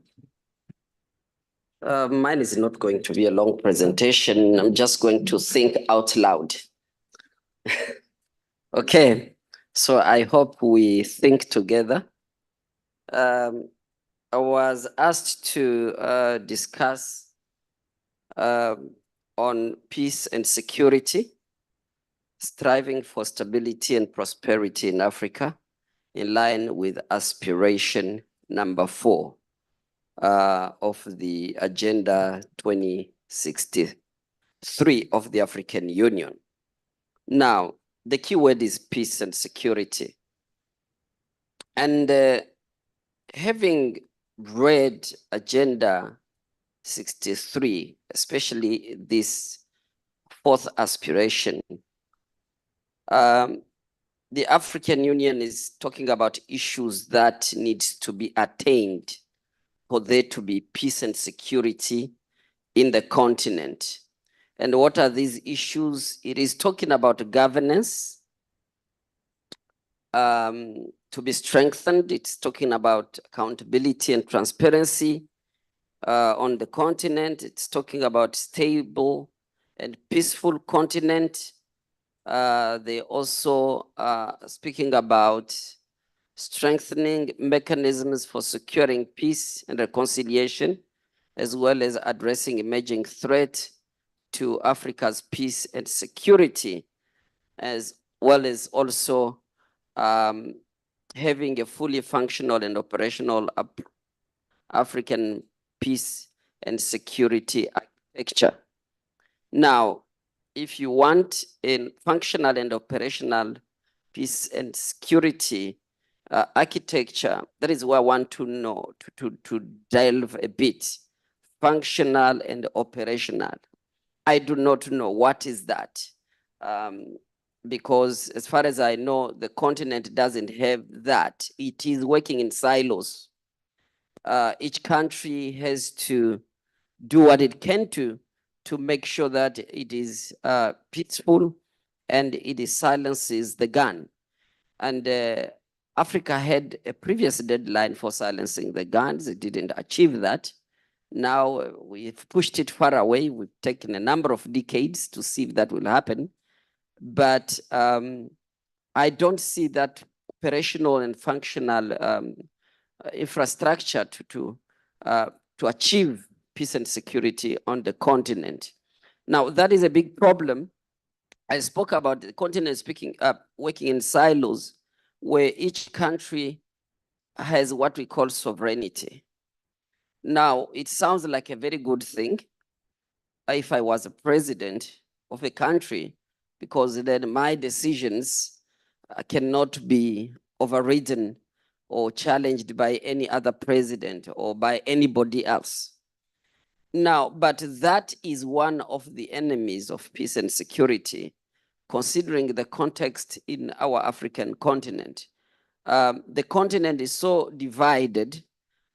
In the past, for the Europeans to colonize and to create a situation where there is war after colonization, a situation where there's civil war, the conflict, and there's all these other problems, including corruption, because they're talking about governance. Yeah, it is that the colonizer divided the continent.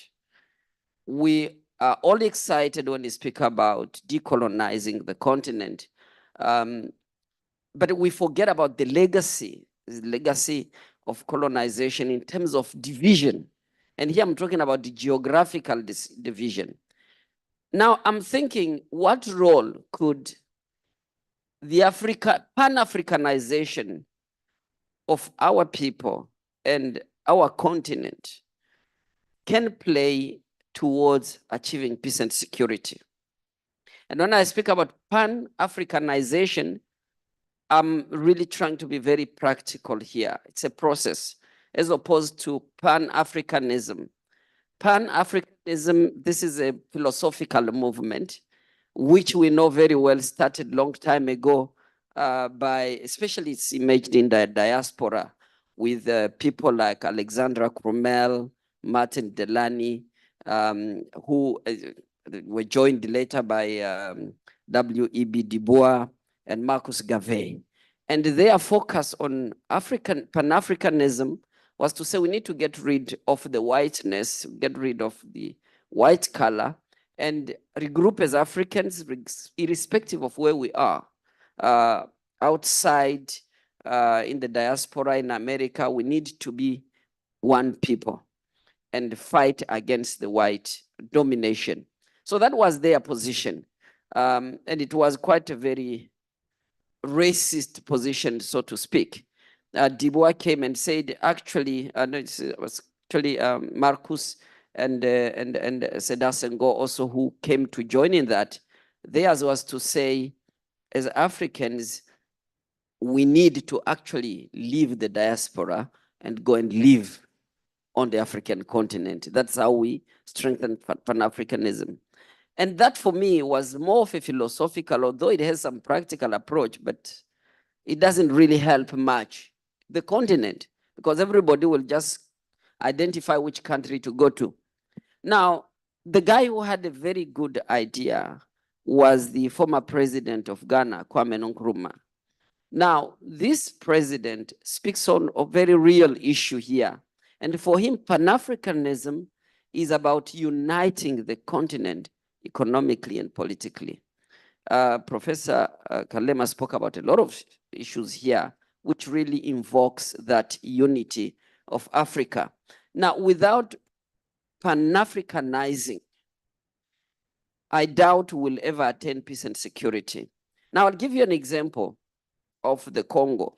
Why am I selecting this example? Not just I'm from the Congo, not simply because I'm from there, but we know some 2-3 decades back, the Congo experienced what is called or known as the African World War.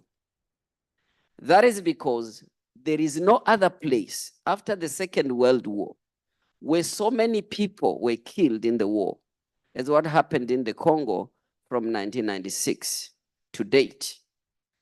And the number is loosely estimated, because no one knows for sure, between 5 and 10 million people.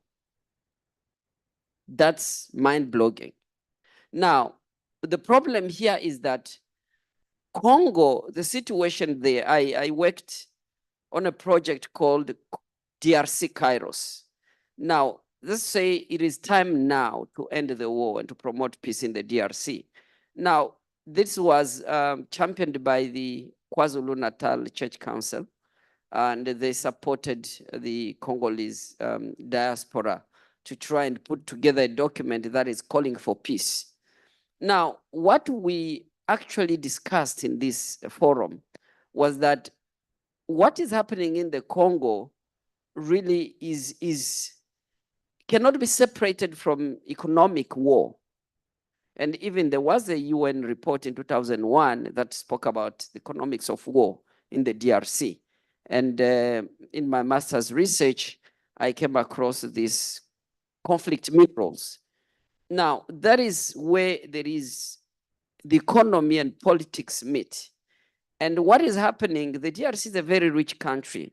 It is estimated to have their mineral resources, the ones that are unexploited underground, to the value of 24 trillion US dollars.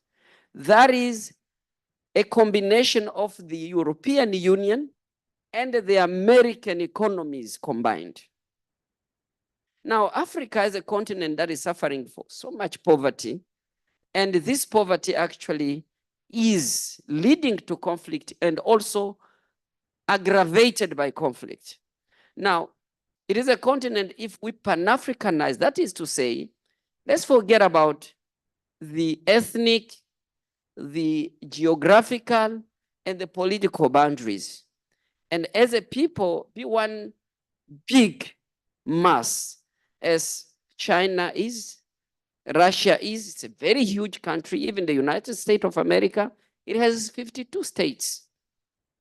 Africa, we have 54. Now they have 54, which simply means we can easily be a country that really is able to self-govern. The problem here is Africa, there is nothing we can decide that will work out. That is because, number one, I'll tell you in the DRC how they try to deal with the conflict minerals. The US comes up with a decision. We are banning the export of minerals from the DRC where they are fighting in the east. And the president of the DRC says, no, we can't have, minerals is one of the important resources we have. What we do, we are going to ban or prohibit the exploitation of informal mining. But informal mining, almost everybody in the eastern part of the country relies on informal mining for survival because there are no other opportunities. That caused a lot of problems. Now they were trying to deal with conflict minerals by disadvantaging people who rely on minerals. So you see that is a solution that is driven from outside. But also we thank the role that South Africa has played in the DRC, especially we all know what is happening in the east with the M23, which is supported by Rwanda. Now that is another issue. If Africa was Pan-Africanized, it was one administration, one country would not support mutiny in another country. If it was like that, one president would not even become a dictator who orders the killing of their own people, who oversees the killing of other people. So how do we come up with peace and security where everybody is so much interested in power for personal interest and at the expense of the entire population? So I think if we Pan-Africanized, we will be able to deal with so many issues on this African continent, including the economy.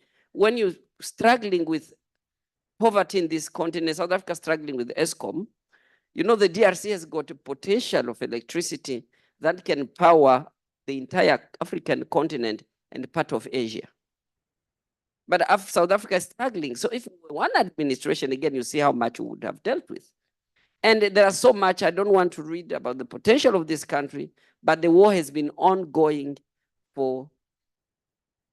From 1996, here I'm not talking about the 32 years of dictatorship that started that came before the 1996 war that continued until today. So it has been in turmoil, but it's a continent that could really help. It's a country that could help the continent to come out of this situation. But there are many other African countries that have got a lot of potential, great potential to help other countries, but they cannot do that because of the silos in which we are operating as countries. So I will stop it there. If there would be any questions or discussions, it would be better because this is a very long discussion that cannot end. Thank you. Thank you very much. Thank you very much. All right, so our next presenter is going to be Dr. Stanley Ihane. He's going to present virtually, and then we'll just so that he is part of the conversations.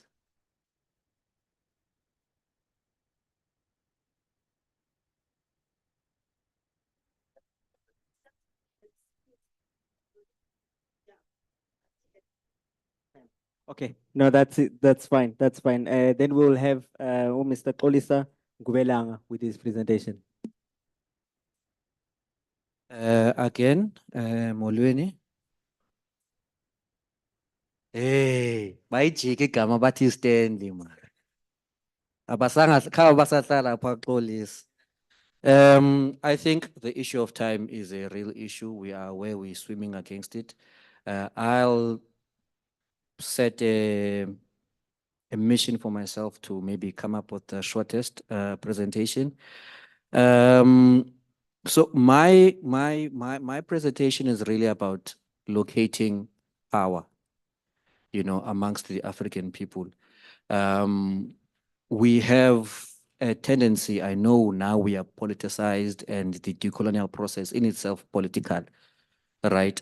But what are we bringing along and what are we leaving behind?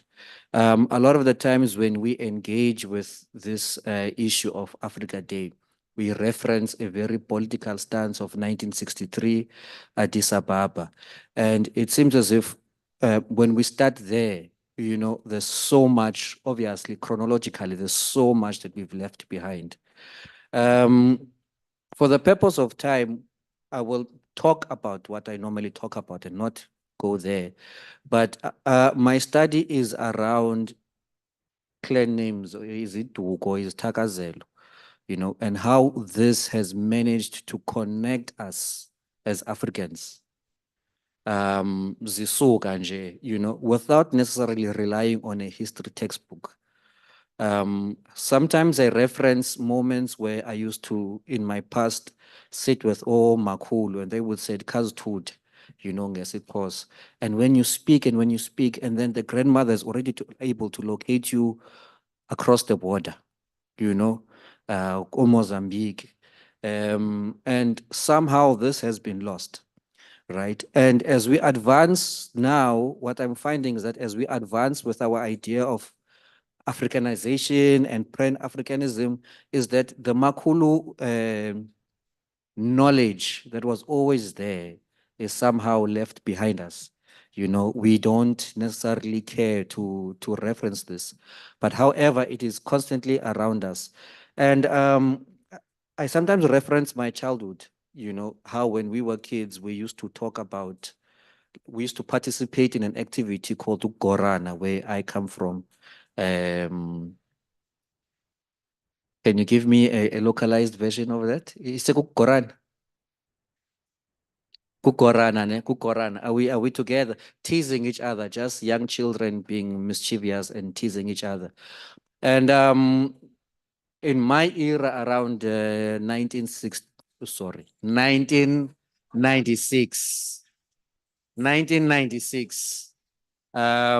there was a hot iskoro, you know, whereby we would say, "Uthonga enhloko enkulu engathi inhloko kayinza," you know, not knowing that in 1996, history had, you know, popped out of the archives, you know, and Uyinza was topical on the news around us, you know, and this was made possible by an uneducated person, you know, a person who by today's standards would not be allowed to take on such platforms.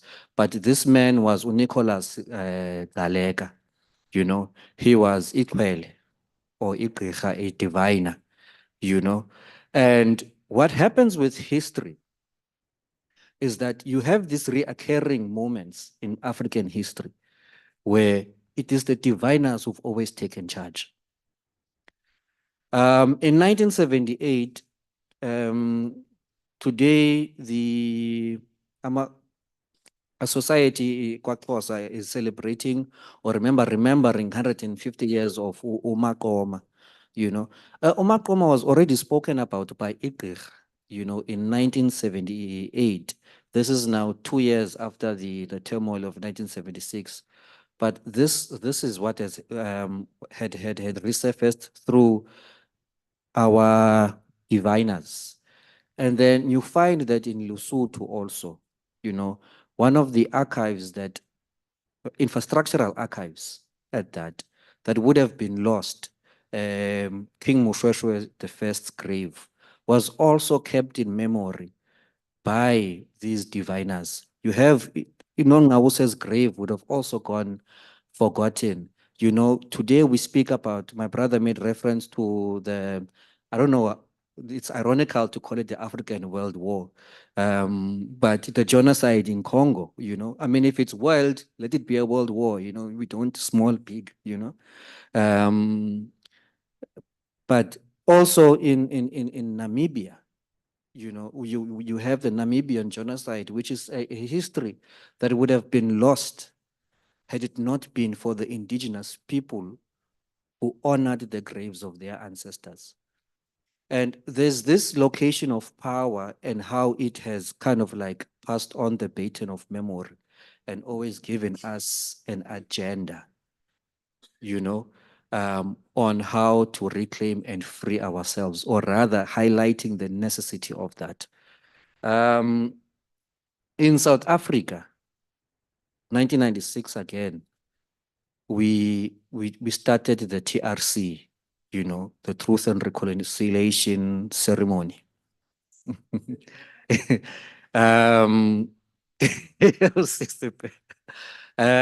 know, where it was very Western in appeal and packaging. You know, you had your educated lawyers, and you had your westernized figures of religion, right? And you had these people mitigating an African process, you know, undoing an African harm or African hate, without any presence of amagqirha, amakhwela, ongoma, etc., etc. And I grew up Ikaya lisengushwa, but I grew up in Port Elizabeth. And as umuntu grew up in Port Elizabeth, which was the pinnacle of apartheid struggle, within the 80s, you know, you have the Pepco 3, you have the Craddock 4, all of those. A lot of those cases were actually imposed in as far as you've come here to ask for forgiveness. If you go back to those tapes, you find it, women, widows saying, we just want their bodies because we want to do, you know, just in terms of rituals. You know what I mean? But of course, the ceremony took its course. So there is this, and a lot of the times, you know, I feel like as Africans, even in our Africanization, we've lost the plot in as far as where our power lies. We begin to speak politics, we begin to speak administration, necessary things, right? But in living out the spiritual aspects, I believe that is one of the reasons why we continue to run around in circles. And it must be lamented that probably one of the reasons why TRC, because remember Rwanda, their reconciliation process was much more progressive because they started with the TRC, you know, it had a marking, and then they went to the traditional council that was able to process everything. So to wrap up and maybe honor my own challenge to self, you know, I think it's about time we think about whom we present as engagers, you know, panelists when we talk about African issues. Because currently I feel as if we've adopted a process which is very political, whereby we viva and we amandla and we speak to win the favor of those in power instead of reminding ourselves of the power we have. Thank you.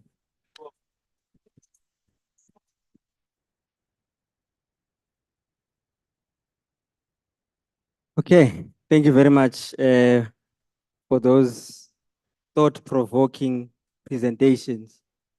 And I think it is safe to say that as Africans, we know our story. We know who we are, we know what we represent, and we know where we are going as Africans. Maybe just to summarize what has been discussed so far with our panelists, and maybe to pose some questions for further engagement, and then I'll take one or two questions from the audience because I know you are itching with questions. You are seeking clarity on certain issues, and also maybe you want to make your own contributions. You know, we are not going to limit ourselves in terms of how we engage. I think that's African. We engage until we reach a solution.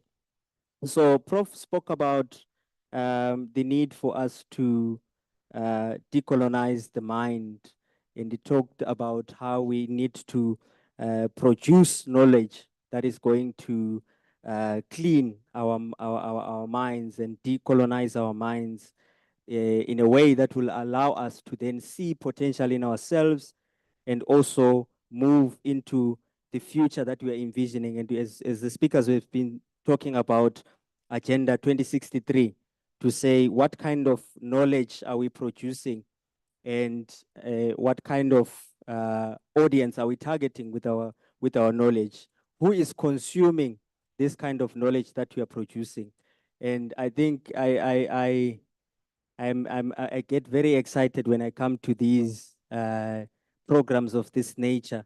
And I think to myself, you know, there's been quite a lot of conferences, there's been quite a lot of seminars, there's been quite a lot of workshops, especially on this African agenda.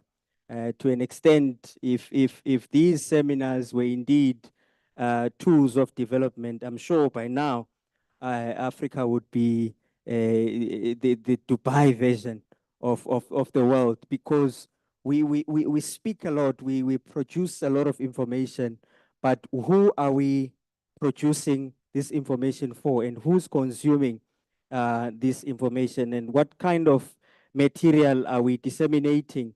For example, what kind of graduates are we producing? Are we producing graduates that are able to then practicalize the kind of knowledge that we are talking about, which will help us to pan-Africanize ourselves and also even decolonize our own institutions? So to what extent are we practicalizing all these ideas that we have, which we all agree that we have so much wisdom in us, you know, even if we go back to our own traditional knowledge systems that we have, there's quite a wealth of information there, but how are we translating it into feasible, practical solutions that can even silence the guns, that can end the wars, that can deal with all these issues of borders that we're talking about? How do we sell this whole narrative of Pan-Africanism? How do our people engage with all this information that we are producing to say we need to Pan-Africanize? Yes, but how do we practically do that to get our people to embrace what we are saying? And also Dr. Mringa came and he spoke about the African cultural identities and how we are producing content and how we are portraying our image for the world to consume. And I was made to think of one quote that I heard when one thinker was saying that as Africa, we produce what we cannot consume and we consume what we cannot produce. So we need to start to relook in terms of what is it that we are producing, if we are producing, and who is consuming what we are producing. Are we even consuming our own products? Are we reading the books that our own professors are writing? Or is just meant for other people to read about the African continent and not for us as Africans to read about ourselves? And then we also had a discussion about the silencing of the guns, and when you are speaking about that, the fact that we need to pan-Africanize. And again, I think the question should be, who should drive this process of pan-Africanism? Who should be at the center of pan-Africanism? And what is the role of institutions like universities? I know we are the premier University of African Scholarship. So what kind of a graduate do we produce?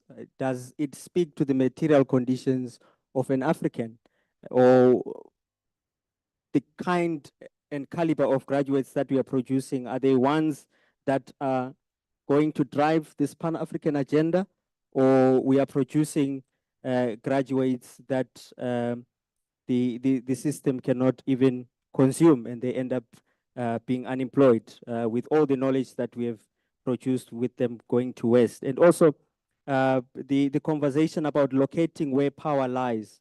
And I know we know this quote that says knowledge is power. So I'm also of the view that within knowledge there is power. So more especially within African knowledge, there is power within the African knowledge. But how are we packaging this knowledge to an extent that the likes of the Nicholas Dalegas, who are uneducated, are they able to then consume the kind of knowledge that we are producing, and also be able to understand the kind of agenda that we are trying to drive going forward? So I think those are some of the conclusions and reflections on what has been discussed so far. And I think maybe let us take a few questions from the audience. Let's start with questions. I know there's also contributions, but perhaps let's start with questions for our panelists. If there are questions that you have, let us have those questions coming through.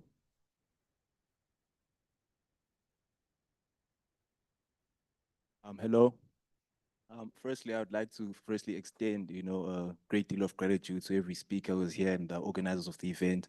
I really appreciate this event. So during this event, we've spoken a lot about, the decolonization of the mind, decolonization of like education, but what are maybe some of like the practical steps, to getting there? Because I feel like from a primary to a tertiary level, when you look at education, we still study the likes of, Shakespeare, but we have our own African authors, Bakono, Onguki, there's Wole Soyinka, they have plays, how can, we use education, literature, and books, to, shape this? Because I feel like it starts from, an infant mind, so from then we can, obviously progress. So maybe what are the practical steps? Because as I feel like it should not be on government alone, as a person who also is in like civil society, has like an NGO, right? How can, us, as like regular civilians and people who maybe not in, political positions, how can we start, the conversation and, move it forward? Thank you.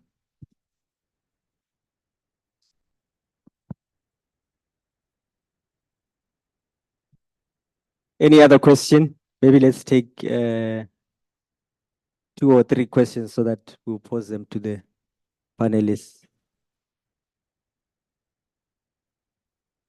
Yes. Good evening. So I have a question.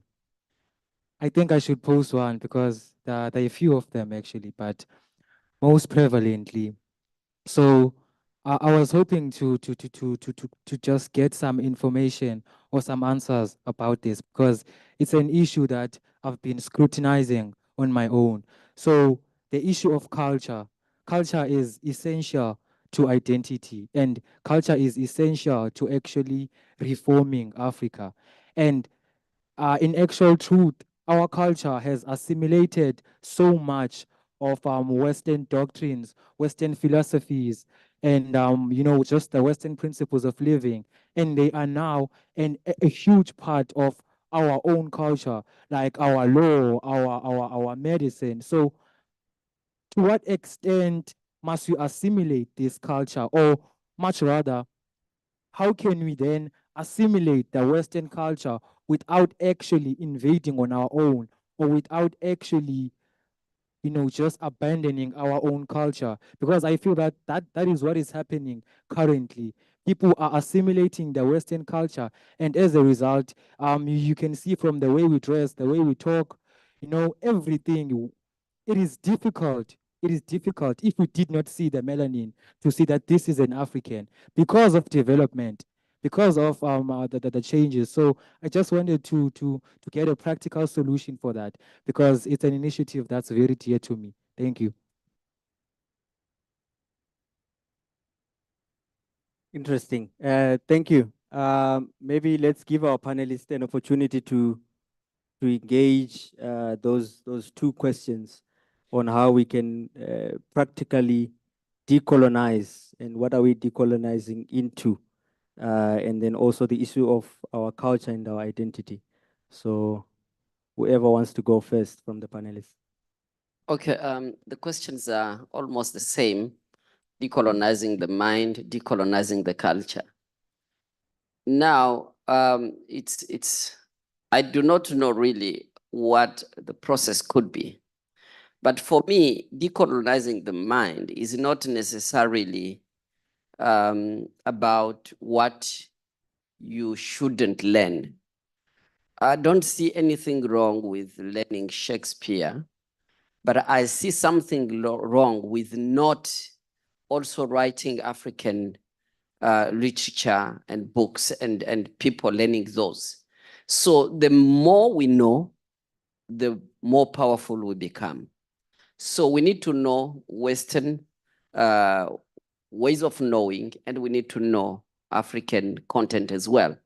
And then we will be standing above in terms of the level of knowledge.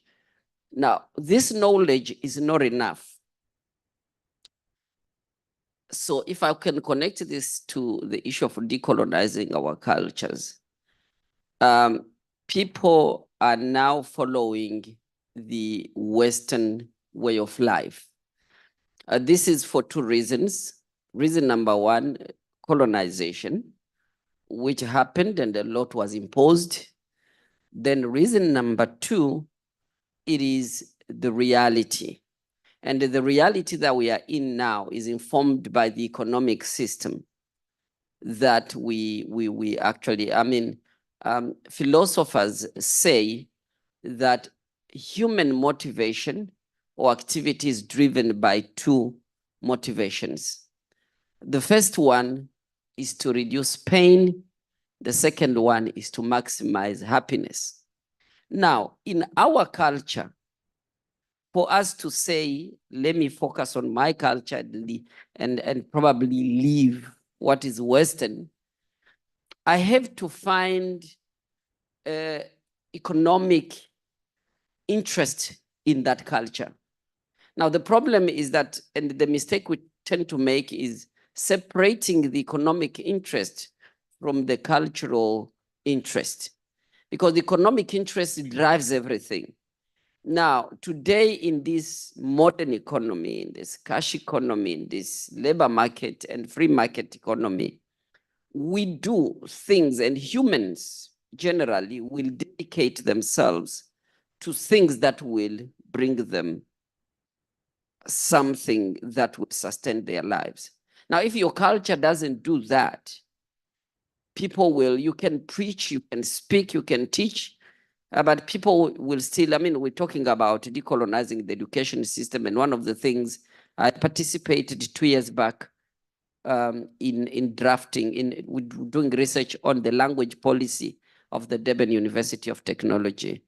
And this research, we're trying to see what can be done for African languages to be promoted as medium of instruction.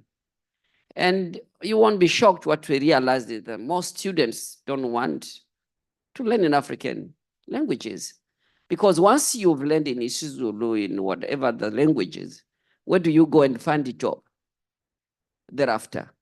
If you have to go international, we have a professor here who was a lecturer in Canada, who was here and here. Now, if you were learning in isiZulu, go about this. So the modern economic system doesn't really favor our cultures. And that is why you find our culture only flourish where it helps people make an income. Dr. Gumede, who is a lecturer of tourism, would know this better, that even for people to resuscitate the traditional dance and attire in South Africa after near extinction of culture, It came because of tourism, where people want to see you perform traditionally as a way of entertaining themselves, and they pay. And some people started coming back to that. Although the Zulu kingdoms tried to preserve the Zulu dance, the reed dance, and all these other things. But literally, if people can't benefit anything from their culture, they will forget this. But when it comes to decolonizing the mind, we also need to decolonize our political system. That's where the power lies. My friend spoke about the power where it lies, but the real power, in as much as it can be among the people, but we don't exercise that, the political system squeezes us. Now, we have democracy, and in the democracy, politicians know how to play the game, and what matters for them is to gain and preserve power. Now, and they can tell people all sort of things. What is the percentage of South Africans who attend university? Very small. It's not even 10%, very small. So the majority of your people will not get that knowledge. And the politician who wants to get power will appeal to that masses because they don't have that knowledge. How do we get the knowledge to the masses for them to be ideologically oriented? So it's very difficult for us to do anything in Africa until we decolonize the political system. Thank you very much.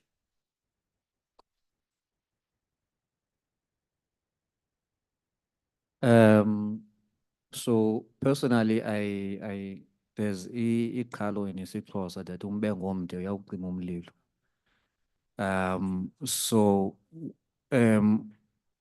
How we define ourselves is very important to me, you know, because also this whole thing of African time, you know, engaging over time, isiXhosa says this thing is wrong.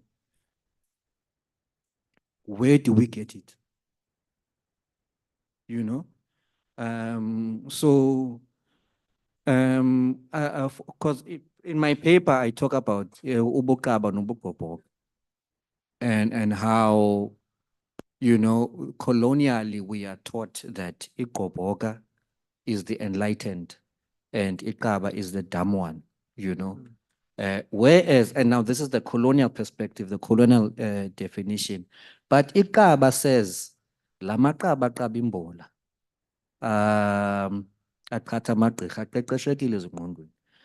They say we are the enlightened ones. So there's a tug of war of definitions here, you know, and we need to locate the tug of war and pull, which the pulling is happening. It's been happening before I was born. Wherever the rope ends, that's where the power is, you know. So we need to find that center first. In as far as the decolonizing the mind, I believe there's absolutely everything wrong with learning Shakespeare, because what you consume is what you become. There is a direct a link between the African psyche, the African esteem, and the literature they are taught. And when they are taught the European literature, of which, by the way, I'm a theater practitioner. I teach theater at DUT. There's you see it in the lecture hall. You know, the moment you start talking Medea and all these other Greek classics, you switch them off because culture is a means of engagement. It's a means of relation. You know, so once you put something that is culturally alien to them, you've already pushed them 50% into a fail. You know, when you bring something that they relate to culturally, you've already brought them towards a distinction or a pass, you know, a pleasure of education at that. And then, yeah, I'm trying to join because yes, the mind is culture and the culture is mind. You know, this issue of economy and how we tend to over-politicize it, for me was already solved. And this is why I say it's what are we leaving behind? Because for me, this issue was already solved by Thomas Sankara when he said, consume amongst yourselves. You know, the issue of apartheid economically, we are tied. We know why. There's financial studies of this, you know. They will say the Jewish dollar circulates among the Jewish community so many times, the African one just pops out, you know. And this is a basic habit that we all just can adapt, you know. I've MacG, you know, David Tlale was on MacG recently. And it's like, no, these people, our celebrities are wearing Gucci, they're wearing this, they're wearing that. And then they come to me as a local designer and they're like, hey, can you just do a pants for me? I'll give you PR. I don't want to pay, they don't want to pay for it, you know. So there's an issue of personal economic discipline here. That's, you know, before it becomes political, we don't run away from the political aspect of things. It is there, but it should not be licensed for us to forfeit our responsibility in our contribution into the matter. Thank you. Thank you very much. Thank you very much. And I think maybe we can take a few more questions before, or one question or contribution. It's just a contributory comment, and because I've seen that a debate has ensued around Shakespeare. Well, I want to say that we must be cautioned of getting rid of something if we cannot have something to replace it with. Because if you say we must not learn Shakespeare, it's good if you go to basic education and you start from there. Because when I was in basic education, I had teachers who taught me Shakespeare, and Shakespeare says there's a tide in the affairs of every man, which when taken at a flood leads to fortune. Omitted, all the voyages of life are bound to shallow and distress. And that became a Bible verse for me, to lead me to say, I want to get into this tide.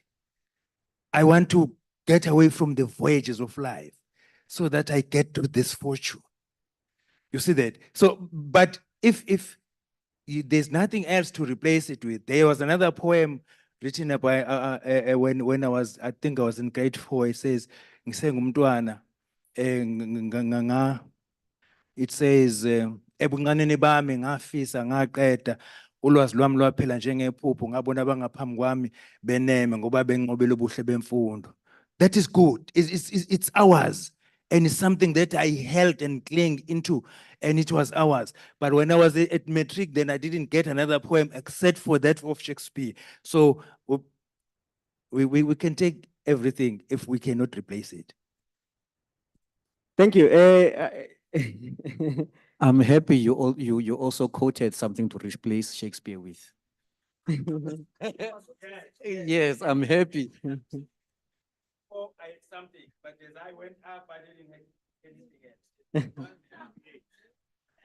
Yeah, so I think there's a gap there. We need to create more knowledge that will replace the Shakespeare, or even start to think whether or not we really need to be reading Shakespeare. How does that help us in our decolonizing agenda? How does the reading of Shakespeare change our perspective of life? And I just want to touch on what you spoke about, the issue of decolonizing education, and you spoke about how the initiative of teaching in our own indigenous languages is not easily accepted by the people. And I think part of the problem is not necessarily on that people do not want to embrace their own language and their own cultures. I think it also comes back to what we are talking about now, about the Shakespeare example, to say, to what use is there teaching me Shakespeare in isiZulu? how is that going to help me define myself and know myself? How is that going to help me become the African that I'm meant to be? How does it help for you to teach perhaps mathematics in isiZulu? Whereas in the workplace or in the marketplace where I am expected to be applying that mathematics, I'm expected to do that in English, or even to take it further, even in the exam itself, you are still being questioned in English, but you were taught in your native language. So maybe let's look at how we decolonize even our education. Are we decolonizing to become African universities or to become universities in Africa? Because I think there's a huge difference there to say we can be universities in Africa but not be African universities because of the kind of content and the kind of graduates and that we are producing. So maybe just to also bring it to an end is to say maybe a comment as well on the panel, maybe for the organizers going forward, to say maybe let us also decolonize the panel itself. Let it not be a men's agenda, because I think there are so many women that are producing the knowledge, that are pushing the decolonial agenda. But maybe in their defense, it's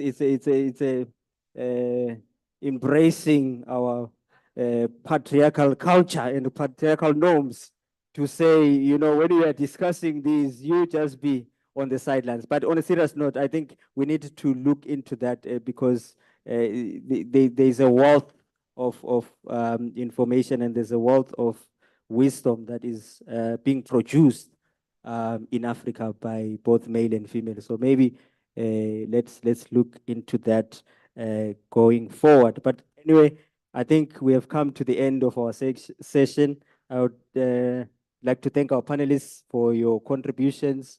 Thank you very much. You can give them a round of applause. And then from myself, thank you so much for the time and thank you for the opportunity. Let's make Africa great. Thank you very much.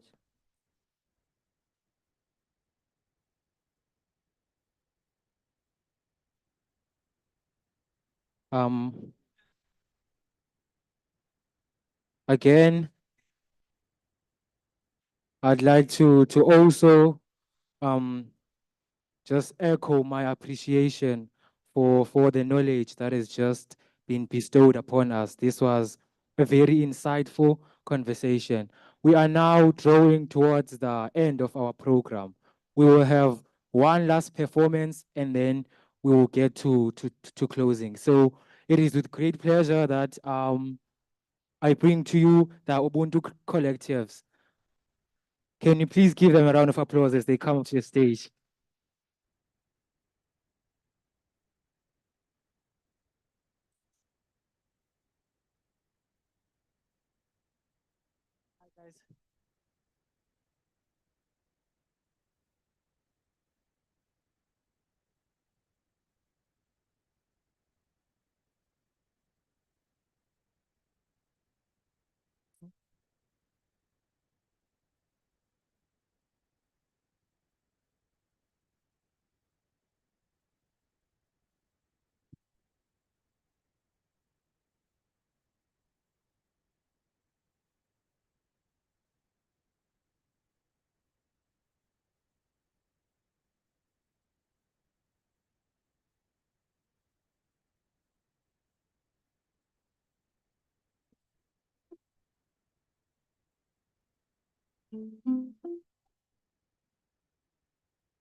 andisafika mthatha.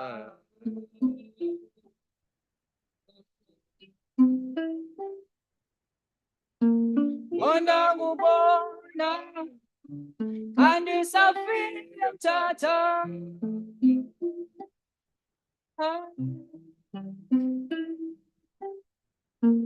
Yaqaqambile inhliziyo asekufika ixesha ndihambe. Lithi yaqaqambile inhliziyo asekufika ixesha ndihambe. Into enzayithini lena? Into enzayithetha nabani?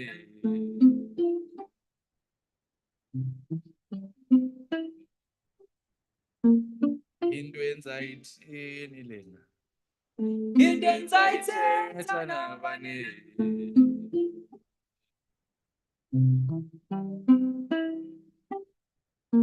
Bona kubona andisafika mthatha.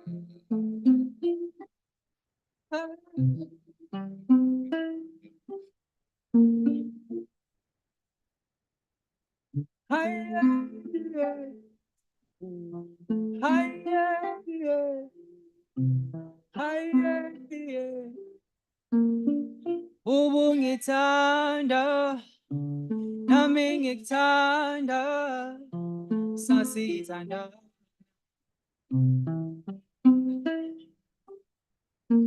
Ubungithanda nami ngikuthanda sasithandana.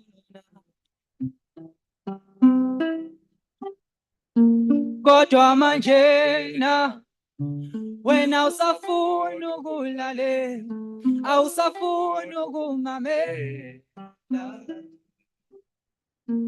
Kodwa manjena wena usafuna ukulalela, awusafuni ukumamela.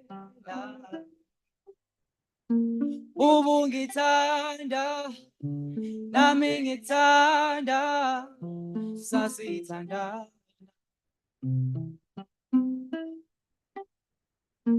Ubungithanda nami ngikuthanda sasithandana.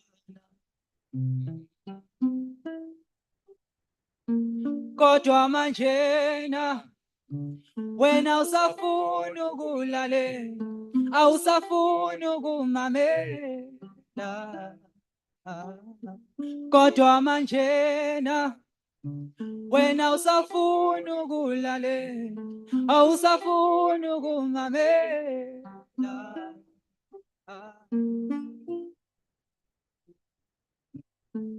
Haye, haye, haye.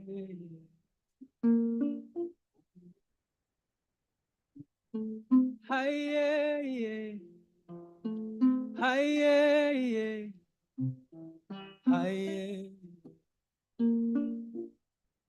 Adored by few and ignored by those who never knew that it is in them that you find the fountain of love, the well of everlasting joy. It is in them that you learn the language of the heart, the love language known by most, understood by few, just like love poems. It is in them that we learn love again and how to hear the sweet and polite words that my heart whispers to me again. It is in them that I learn how to find love in the motion of tides. Yes, I have none to hide. The cats dance naked out the bag. I write love poems so that you can all fall in love with me. I write them for she only finds affection in my words, because he cannot speak the language of love. See, I write them for he.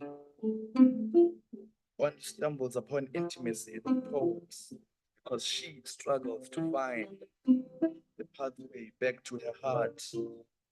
But stigmas, stereotypes, and standards have clouded her vision.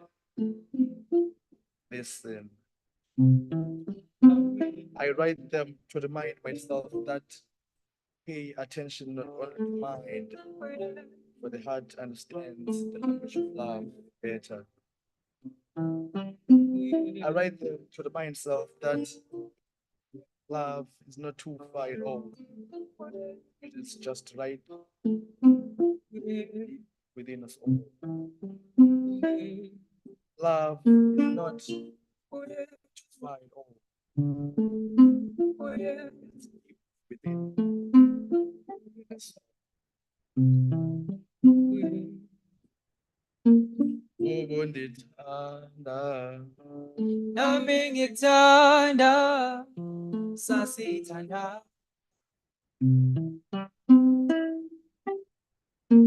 ubungithanda nami ngikuthanda sasithandana kodwa manjena wena usafuna ukulalela awusafuna ukumamela kodwa manjena wena usafuna ukulalela awusafuna ukumamela awuye awuye awuye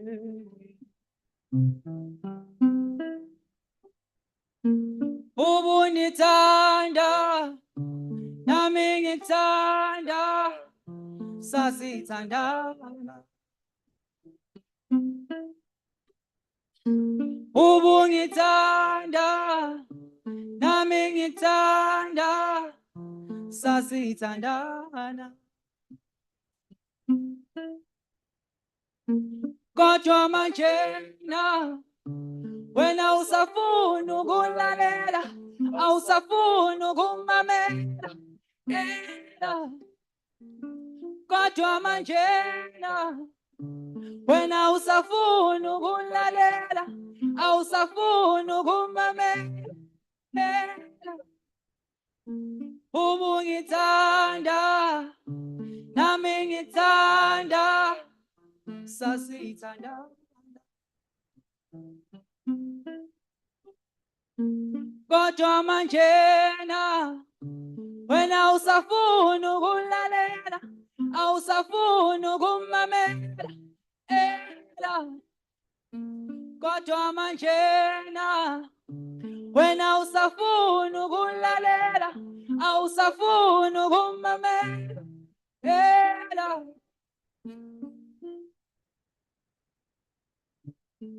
haye haye haye haye haye haye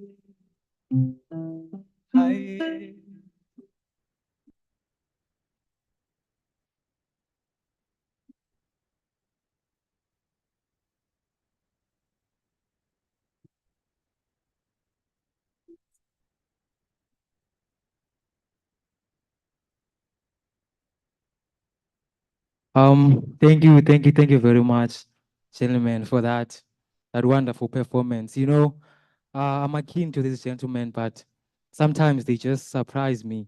The art they create, it's truly humbling. It's truly humbling.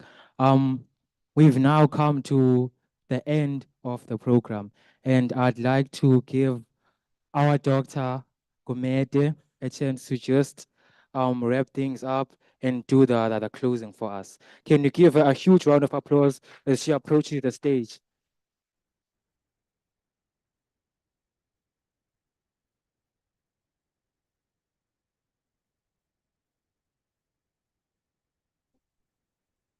Hey, it's so amazing to know there is so much talent at the University of KwaZulu-Natal. Hey, give yourself a round of applause.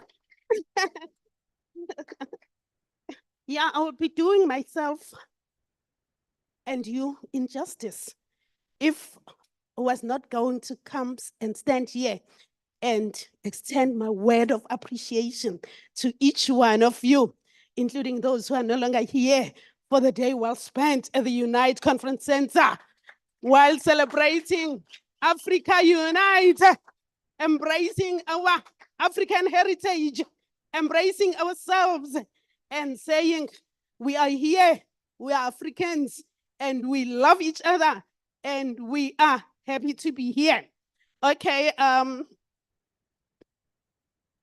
would like to extend my gratitude to the School of Social Sciences Management for the support that they gave me from when this event was conceptualized.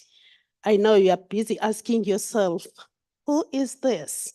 I am Umabuyi Kumete. Don't forget the doctor title, Dad. I'm Umabuyi Kumete from the School of Social Sciences, an academic in tourism studies, and an academic leader acting for community engagement. That is why you are here as the community. I called you here community and said, Ginpete, and said, please come here and see that as the University of KwaZulu-Natal, we are not living in high towers up there, but we are living with you as the community. So all that we are saying is that I would like to extend my words of gratitude to the School of Social Sciences Management that supported this event from when it was conceptualized. I would like to extend my words of gratitude to Professor Ojong, who is no longer here, who just got excited when I presented this event to her to say, oh, Prof, I think we should celebrate Africa Day. She was so excited when she first heard about it, and she has been supportive throughout the journey, and her support towards this event was evidenced today. She was here throughout the day up until the very late hours of the afternoon. And thank you, Professor Ojong, in your absence right now, for having faith in this event. That it was going to be a success. And also my gratitude is extended to the DVC of the College of Humanities, Professor Nhlanhla Mkhize, who is no longer here right now, whom I'm sure is with us in spirit, wherever he is. And I would also like to extend my gratitude to the provincial, KZN, Department of Sports, Arts and Culture. Yeah.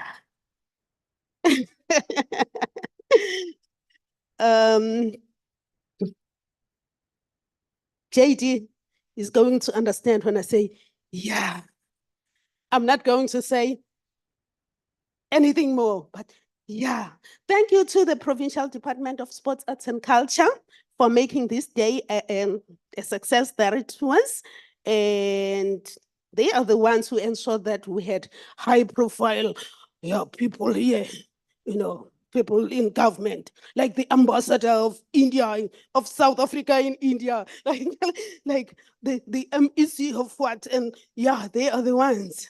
They promised, but I'm not going to lie and say there are times when I felt like, oh my God, but is this going to happen?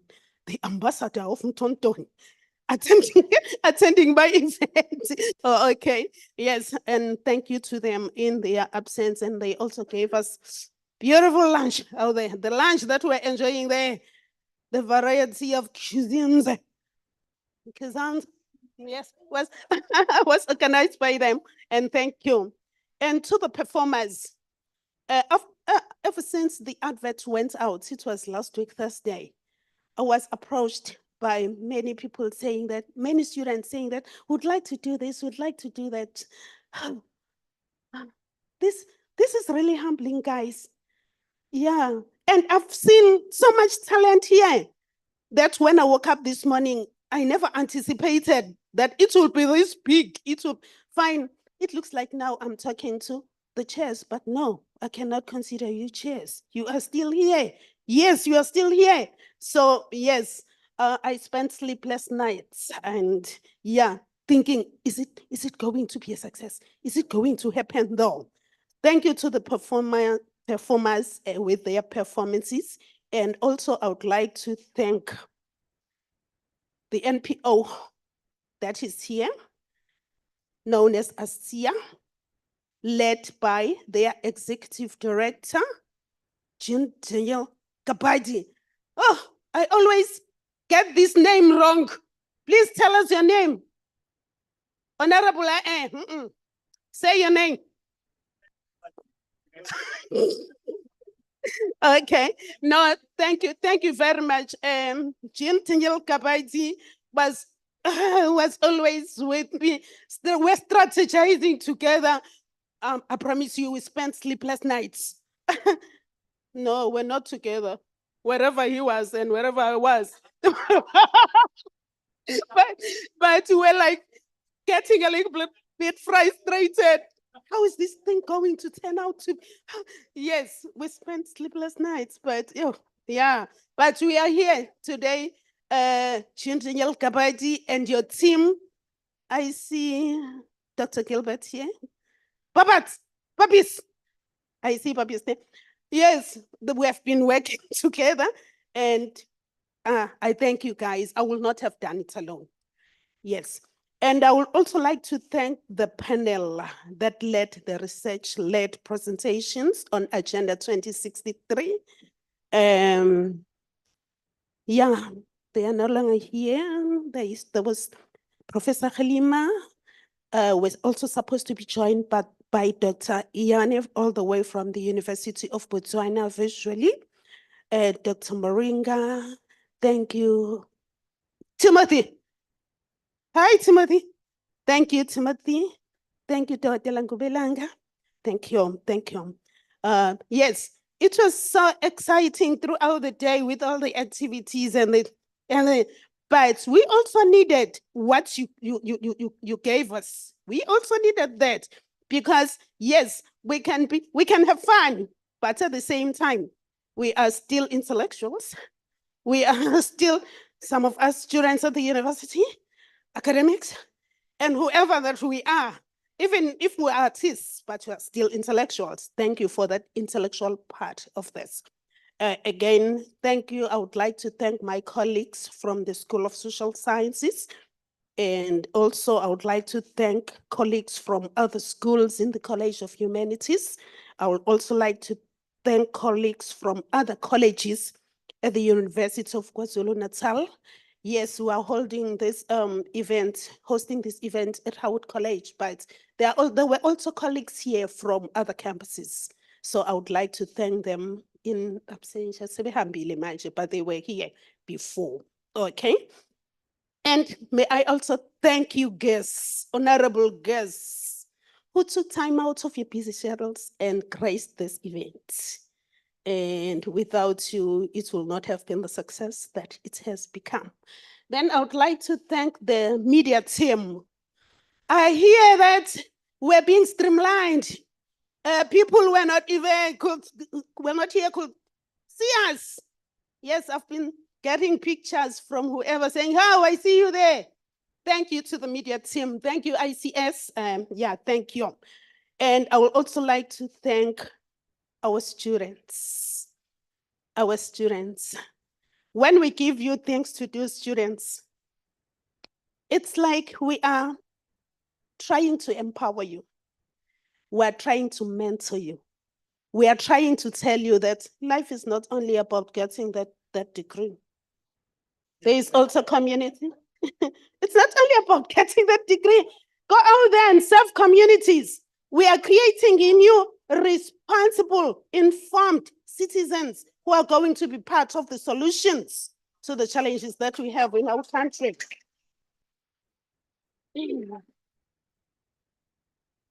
Thank you, Bantabam, for giving your all towards ensuring that this event is a success. Yesterday, by this time you were here. It's already dusk. Don't dusk. It's already dusk. It's already dark outside. You are still here. Yesterday you were here. Dusk and yeah, dusk. Yeah, you were here. Thank you. You have been here. Yes, I had all the information about you, but due to isikhathi angisezukunibiza la ngimchaze nje ukuthi inhlelo wayo PhD student ya tourism usokunene la master student ya tourism naba nani ngiyaxolisa nani kodwa yeah. Lastly, I wish to extend my gratitude to the students guys that's a UKZN bonke who came here and came forward and said they want to do more performances, who came forward and just becoming attendees here, attended the event. I would like just to extend my gratitude to all of you guys as our students, because without you, this event will not have been the success. Thank you to the students who also exhibited outside. And in conclusion, I would like to say, Africa unite. Let us join hands and build communities that are conflict-free, enhance social cohesion, and promote economic development. Let us also join hands and assist in ensuring that the University of KwaZulu-Natal remains the premier university of African scholarship. I thank you.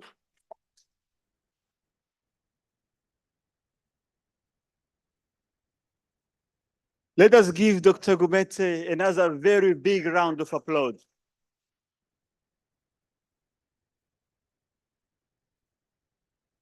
Ladies and gentlemen, I would like to say thank you again for this amazing day.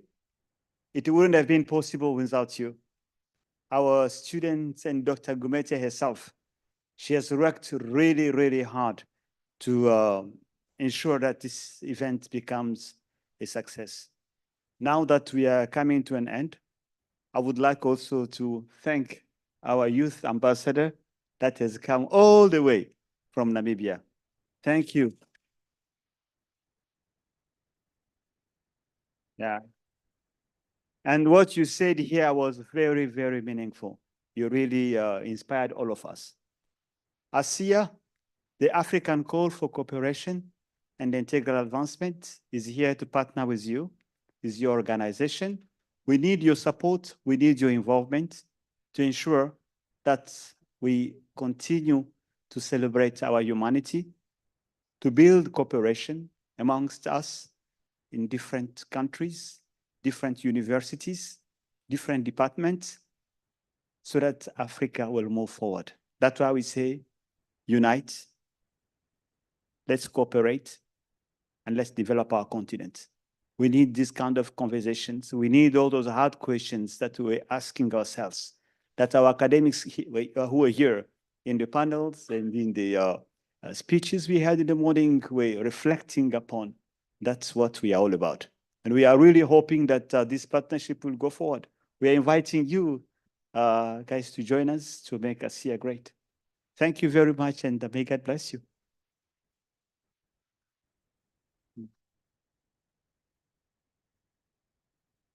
Oh, thank you very much. Yeah, we've finally reached the end of the program, and I think we should end this with a brief prayer. So, to those who aren't too tired to stand, but to those who are, you can just kindly bow your heads.